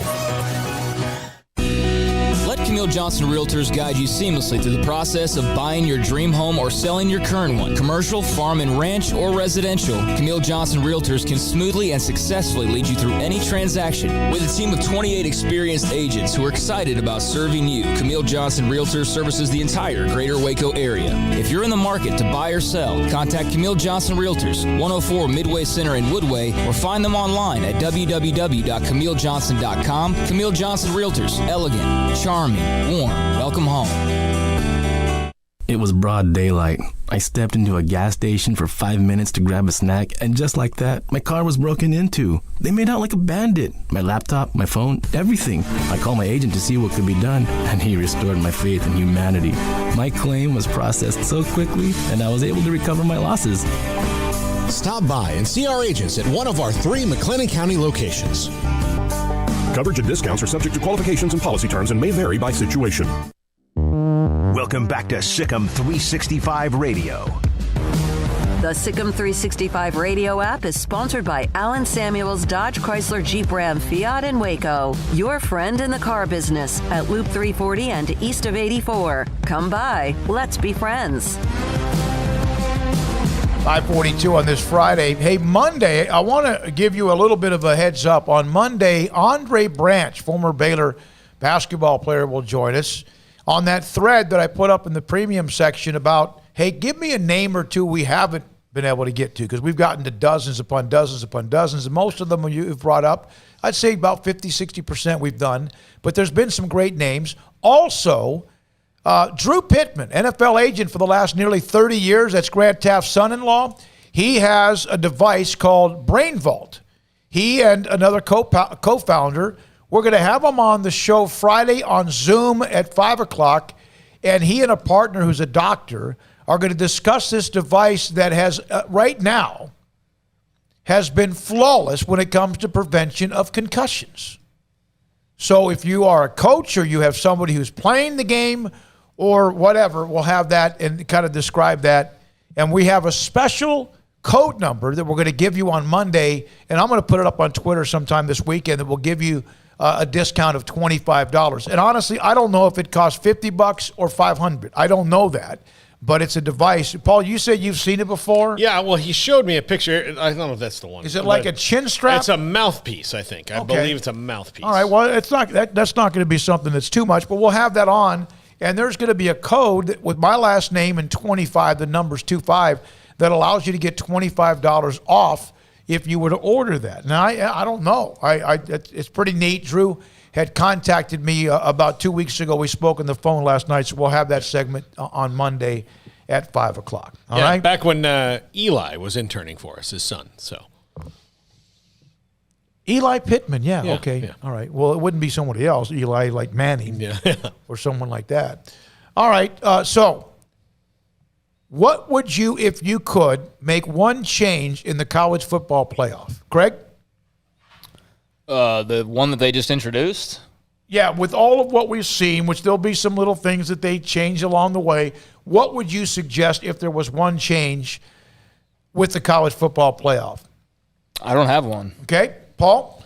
Yeah, I don't. I mean, unless it's I'd like to be a little more clear on how they're going to pick the home games or whatever, but I think that would just be highest seeds. Highest seed, but I guess I guess that they don't get a home game in the second round because they're neutral sites. But yeah, I don't think. I mean, those are set. That's 4 through. That's 5 through 8. Will be the home teams. So they get to play next week. They're playing in neutral sites. Yeah, yeah. And so that's, I mean, like, really, all the bases are covered. Like, I mean, you think, like, well, why are they doing that? Well, because, and then there's the one argument about, well, and this is probably like an Alabama fan or something, of why do the teams that get a bye not then get to host a game? Well, because you got a freaking bye, dummy. That's why. You already had one less game to play. That's your advantage, moron. You don't get that and then get a home game right after that. Like, what are you doing? So, I think any complaints have been kind of silly like that, of just, you can't have your cake and eat it too. And I think the people who probably have the biggest issue with it are the ones that are like, wait a second, who are all these people I didn't invite over to the party we've been having for the last 20 years? That's only been 8 of us. Who is that? And what dress are they wearing? You know what? I think if you're like, Alabama, Ohio State, somebody like that, Clemson, what you're worried about is sometimes you get a schedule that, like, you have no bad matchups. You're still better than every team, but everybody had, Nebraska back in the day had, who was it? That was Iowa State that they used to not like. Once every 10, 12 years. But there was Adam would know for sure. But yeah. You talking about an Achilles, like Achilles, their kryptonite? Like even if they won the game, they Kansas State and Oklahoma. Yeah, they played like crap against them. Or Kansas State, Texas for the longest, or Texas, Nebraska. Okay, guys, Kansas State, Oklahoma right now. They feel like they're like currently beating them every year practically. Yeah, so a team that's not like, you shouldn't lose to them, but for whatever reason they've got your number. Yeah. The thing is, if you don't, especially if you don't know that team, you could wind up with a bad matchup in that second round that you never would have scheduled because you either know it's a bad matchup or it's just not something that's going to happen, and you lose. Do you, or does this affect increasing better non-conference schedules? I think they've already have so many rules in place for that. They'd have to change them back. Well, I don't know why you'd be afraid of a hard non-con, because you don't have to worry about going undefeated. So I think it might, and maybe if you're a non-Power 5, which I know will probably eliminate those terms as well. But if you're one of those, you used to have to play those teams just to have a chance to play those teams. And now you might just do it because, hey, this might bolster our chances of getting into the playoff, rather than like, we need to do this for money, or we need to do this because we just need like some TV time, or we need to do this because we need the opportunity to show people like where we are. But now you're going to get that opportunity more likely than not. But I don't think it'll make like it was. I forgot to mention this in the segment yesterday off the radar. But Oklahoma State and Alabama have signed a deal for a few years from now. Alabama and Boston College. Yeah, so I think that's going to continue to happen. I think we'll still see games like that because again, you're not hurt by one loss, and certainly bringing teams like that to your home non-conference game. Like I'm sure, okay, in some places it's just sold out regardless. But if you were like really analyzing it to where you could kind of differentiate, I would imagine that Baylor's BYU home game is going to be drawing a lot better than their Texas Southern game or their SFA game. And so that's the reason to have more of those games too still. And the other thing, and I was worried about this,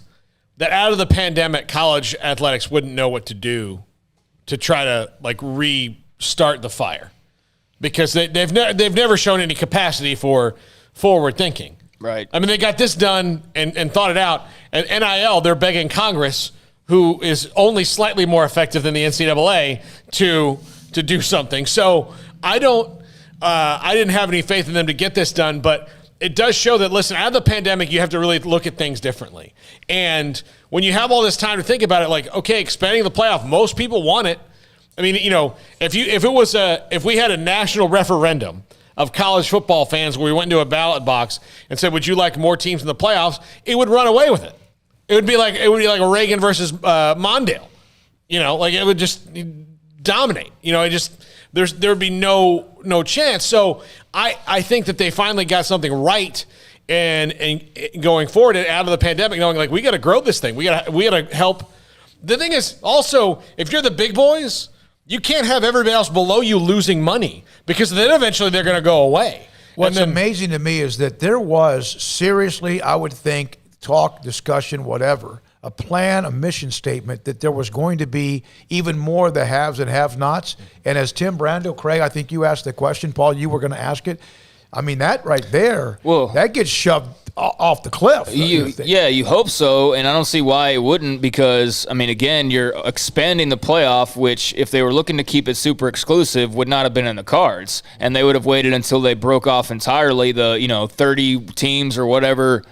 Some people who had grand plans of doing that whole thing were, and I still maintain that if you were to do the NFL thing with all the best college football teams, that wouldn't be nearly as fun as you think it is. That would not be nearly as fun as you think. But dude, man, every week, like Auburn plays Bama, and then they play Clemson, and they play Notre Dame. Yeah, and they might go 0-6 playing those teams. So how much fun are you really going to have just because they're playing brand names? Well, like somebody's got to be the loser in this equation. Not everybody's going to go 500. Well, plenty of teams in the NFL suck. Right. I mean, so and you just can't do it. My point is, if you are in Arkansas and right now you at least get a few wins by playing some of these non-great teams, what are you going to do when you have to play all the great teams every single week? Mm-hmm. Where like your easiest games may be like Michigan State in an off year because everybody's a brand name. So people like, we all have like these ideas in our heads, but then the actual great ideas are the ones you think through, and you start to think through that whole like, well, let's take the top 30 blue bloods and stick them in a league. It sounds fun on paper, but the actual execution of it, that would just become old hat anyways, too. Like a special matchup wouldn't be as special anymore. What happened to European soccer? There you go. I was going to bring that up. When they tried to do that. Exactly. Yeah, they tried to run it high. Now, there's a Saturday, whatever that site is, Saturdays, South. Okay. There's an image. I can't copy and paste it for whatever reason it is to Armstrong. But here's the 8 or the 12-team playoff. A one-loss SEC team will play a feel-good G5 story. Mm-hmm. Okay. A 9-3 Pac-12 championship team will play a 2-loss SEC team. A gritty Big 12 team will play another 2-loss SEC team. An overrated 11-1 Notre Dame against whoever lost to Clemson by 30 in the ACC championship game. And in the end, Alabama, Ohio State, Clemson, Notre Dame or Oklahoma, Alabama, Clemson. I'll tell you right now, might happen, but I love the fact that there's interest in the other games because we don't know maybe those first-round games, even though there'll be blue bloods against a couple of teams that aren't. Well, those three, Alabama, Ohio State, and Clemson, like there's just nothing to do about their dominance. Like, No, I mean, they're just going to be that way until their coaches leave, if they ever leave. But you wonder if this allows teams to eat into not their power, but maybe hey, we also can make the playoff now too, and does that allow them to recruit better? Well, I think that's what we're saying. Yeah, I think that the opportunity is what we've been talking about. But, Oklahoma, okay, put them in the Final Four every other year or whatever, and they're gonna lose. But now, if they have to actually play a first-round game to get to that Final Four, I'm not banking on them just running through everybody. The Alabama's, Ohio State, and Clemson's, yeah, okay, but that's 3. But now we got 9 other teams that could potentially knock them off their pedestal as opposed to 1, as opposed to just Oklahoma having an opportunity to disrupt the party, or just who made it one year? Washington one year. So those 3 now have 9 teams to compete with rather than just a single team that is also allowed to join their little group. Remember I told you guys when I heard Nikki Collin at the and I'm not trying to go off randomly here at the Rotary Club. We were talking playoff, and that was Nikki Collin. I mentioned that there was a possibility of a trip to Hawaii, and she wasn't real sold on that because she's had games or teams that have gone down there before. They got the Cancun Challenge has been released now. All right. In November. I will be covering that. Baylor will play 3 of these 7 teams: Arizona State, Fordham, Houston, Idaho State, Iowa, Seton Hall, and Toledo. Iowa, we know, is really good. They got one of those players. Arizona State's pretty good. So that's just something that just came down because we're getting close to Paul and you're 5 at 5:55. I appreciate Brian, Ashley, and Colt for making sure that I can get to Cancun to cover that tournament. Well, that's cool. I mean, it's should be a lot of fun. There's all sorts of different tournaments, hard to keep track of, but that looks like Cancun will be a good time. So good for them. All right, so it's been a week. It's been a wild day. By the way, Trey Morris, who's involved in marketing, does a lot of media.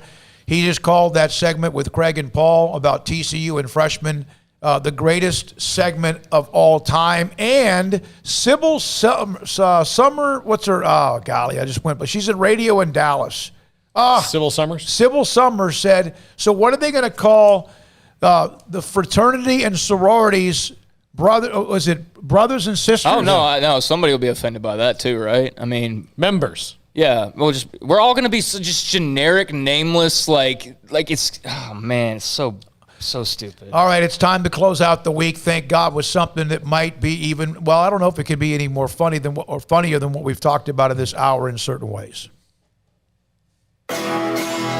This is Paul Catalina's Top 5 at 5:55. Brought to you by Slapsticks Comedy Club. After this is over, I've got to run home and feed my dog, and then I'll be back down the street to Rogue Media Network doing improv with the Slapsticks crew. And there might be some tickets still available. Go to slapstickscomedy.com. The show's at 8 o'clock, so you got about 2 hours to do it. All right, top 5 sports documentaries, because we're producing one here at SicEm365. And I thought that, just give people some suggestions on good sports documentaries to watch. Number 5, Armstrong, feel free to comment on these as well if you've seen them. I know you've seen this one, Free Solo. Craig, have you seen Free Solo? Highly recommend this movie. No, it's on my... It's on one of my streaming watch lists, but I haven't got around to it. Smokey, you would like this one. This is about a dude. Is that the girl that was the goaltender for the U.S.? No, that's Hope Solo. Okay. No, Free Solo is this guy, and he's like a free solo rock climber. Like he just climbs mountains without ropes. All right. That's what he does. I would never be able to do that. Yeah, this is the same person you're talking to, Paul, who had to bite on a towel driving up Pikes Peak. But now, granted, it was a scary drive because there's nothing on the side of the entire mountain. But he doesn't do heights well, is my point. But I was going to jump out of an airplane in a parachute. Yeah, that made a lot of sense. Free Solo. Armstrong, you're a fan of Free Solo. I'm a huge fan of Free Solo, especially because the documentary crew becomes part of the story because they become so concerned about him making this climb. They're talking to each other behind the scenes this guy's gonna die, and so the documentary camera crew becomes characters in the movie. It's really cool. No kidding. Okay. It might even pique my interest in it. I just think Armstrong's trying to push the people behind the camera to the front of the camera. Yes, exactly. Number 4, and there's a couple 30 for 30s on this one, but Pony Excess. Yep. Especially if you were alive. I mean, if you know what happened with SMU and the scandal there, and our friend Dale Hansen, who we had on the show, I guess it's been about almost a month ago now, but he was a huge part of that one. And also, that one was just cool for me because you get to see guys like Randy Galloway and all that talking about that at the time. And they did a good job with that. I want to say that they kind of ruined the 30 for 30 for me. They put too many of them out. It used to be kind of a unique thing, and then it's almost like they started having so many on, like, now it's airing on ESPN2 at like, and it's like, I lost track of them. Yeah. But this was like, when this one came out, they were still very, like, they were important and they mattered, and people were like, oh, the new 30 for 30. But like, now I don't hear talk about 30 for 30s hardly ever, ever. Yeah. So I don't know, maybe that too much too quick, but that was when it was really hitting its stride. The 30 for 30 mania was stories like Pony Excess for sure. Number 3, When We Were Kings. This one's about Muhammad Ali. It is absolutely fantastic. I mean, I cannot describe to you if you don't like Muhammad Ali, if you like Muhammad Ali, if it just the way that they did this and cut together Muhammad Ali saying, I hit the light switch and got in bed before the room got dark, and then cut it in with the fights. It is so amazingly well done and gives you a perspective on Muhammad Ali. I mean, it was 1996 when they made it, so I think something in 1996 that maybe a lot of people needed to hear about Muhammad Ali. I'll say this. I don't know if anyone growing up hated him more than I did, because of 2 reasons. I was a Joe Frazier fan, and as a military kid, what he did or what he wanted or what he dodged the draft, whatever it was, as a young, I couldn't understand that. But like a lot of things, as you get older, you start to learn a little bit more. There's some that no matter what will always hate Cassius Clay and Muhammad Ali, no matter what, whatever you tell them. But I got to read more up about him, and I saw some of the documentaries with he and Frazier. And even though I think they both still would want to beat the hell out of each other, and Matt, you're still fighting up in heaven, I did mellow on how I felt about him. No, he did very important work. Like, he made a massive, massive difference, and you may not have liked like some of the arrogance that he had, but you're probably somebody like myself who just doesn't really vibe with arrogance anyways. But that might turn you away. But it's actually what he said is what you have to listen to. You got to get past like these stereotypes or these. Like, oh, I don't like that about this person, so I'm not going to listen to anything that they have to say. If you did that, you missed out on supreme education from Muhammad Ali in many cases, and an eye-opening thing. So, I know that there's guys nowadays that do things, but like the Bill Russells, the Muhammad Alis, that's the guys that we need around right now. And fortunately, Bill Russell's still around, but not as impactful as he, was back then during the civil rights movement. Instead, we get LeBron popping off and saying dumb stuff on Twitter, and I just hate that. Yeah. All right, number 2, the U. There are 2 parts to this, but the original, but the U about the University of Miami and what they did in the 80s and early 90s and how they built that thing, even for someone who watched a lot of it, very sad because of some missed field goals. But it is so well done, and here's the thing about it that I didn't think was possible. It made me not hate those guys.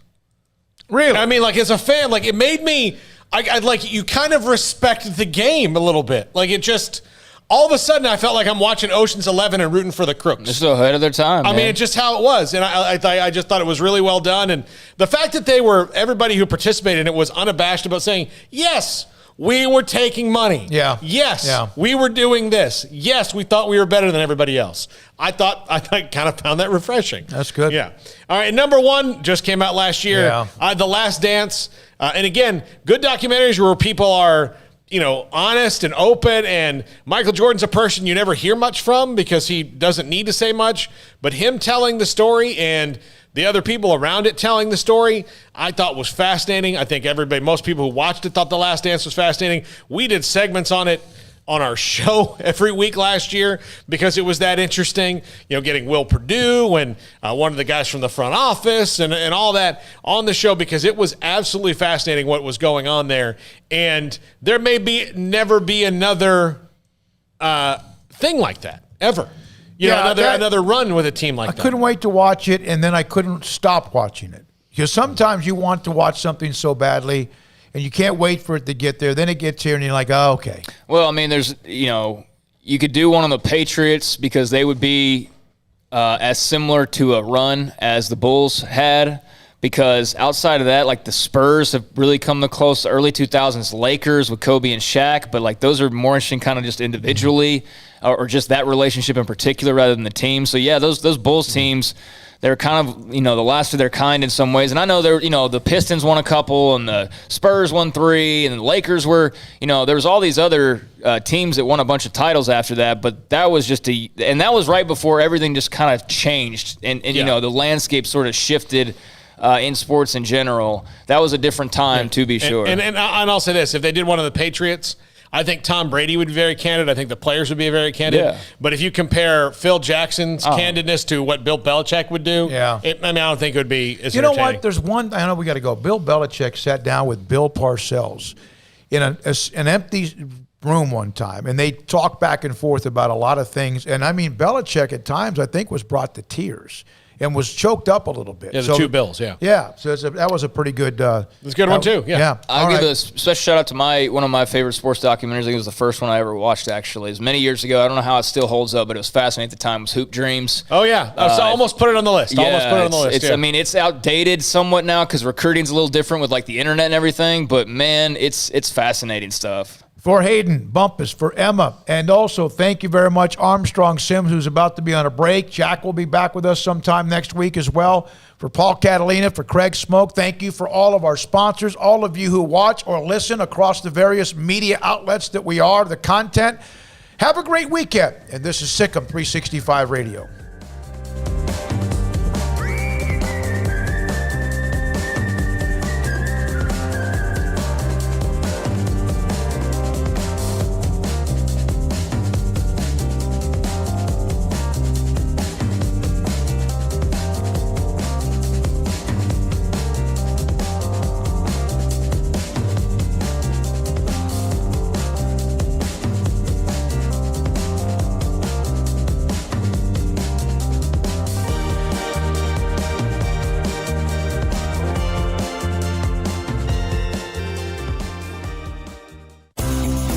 Ideal MRI is a small family business right here in Central Texas. We're open to support you while lowering the cost of healthcare bills. When you need an MRI, ask your doctor for an Ideal MRI. Visit us at idealmri.com or call us at 833-IDEAL-MRI. Stepping into the boots of a U.S. Army officer can add confidence and leadership skills to your son or daughter's career path. See all the things they can achieve in our boots at GoArmy.com. U.S. Army Waco Recruiting Company, 254-598-8131 or 254-776-1543. Texas Farm Bureau Insurance has been proudly serving Texans across the state for over 60 years. Call 254-772-8090 to find an agent who will provide a free review of your auto, home, and life coverage.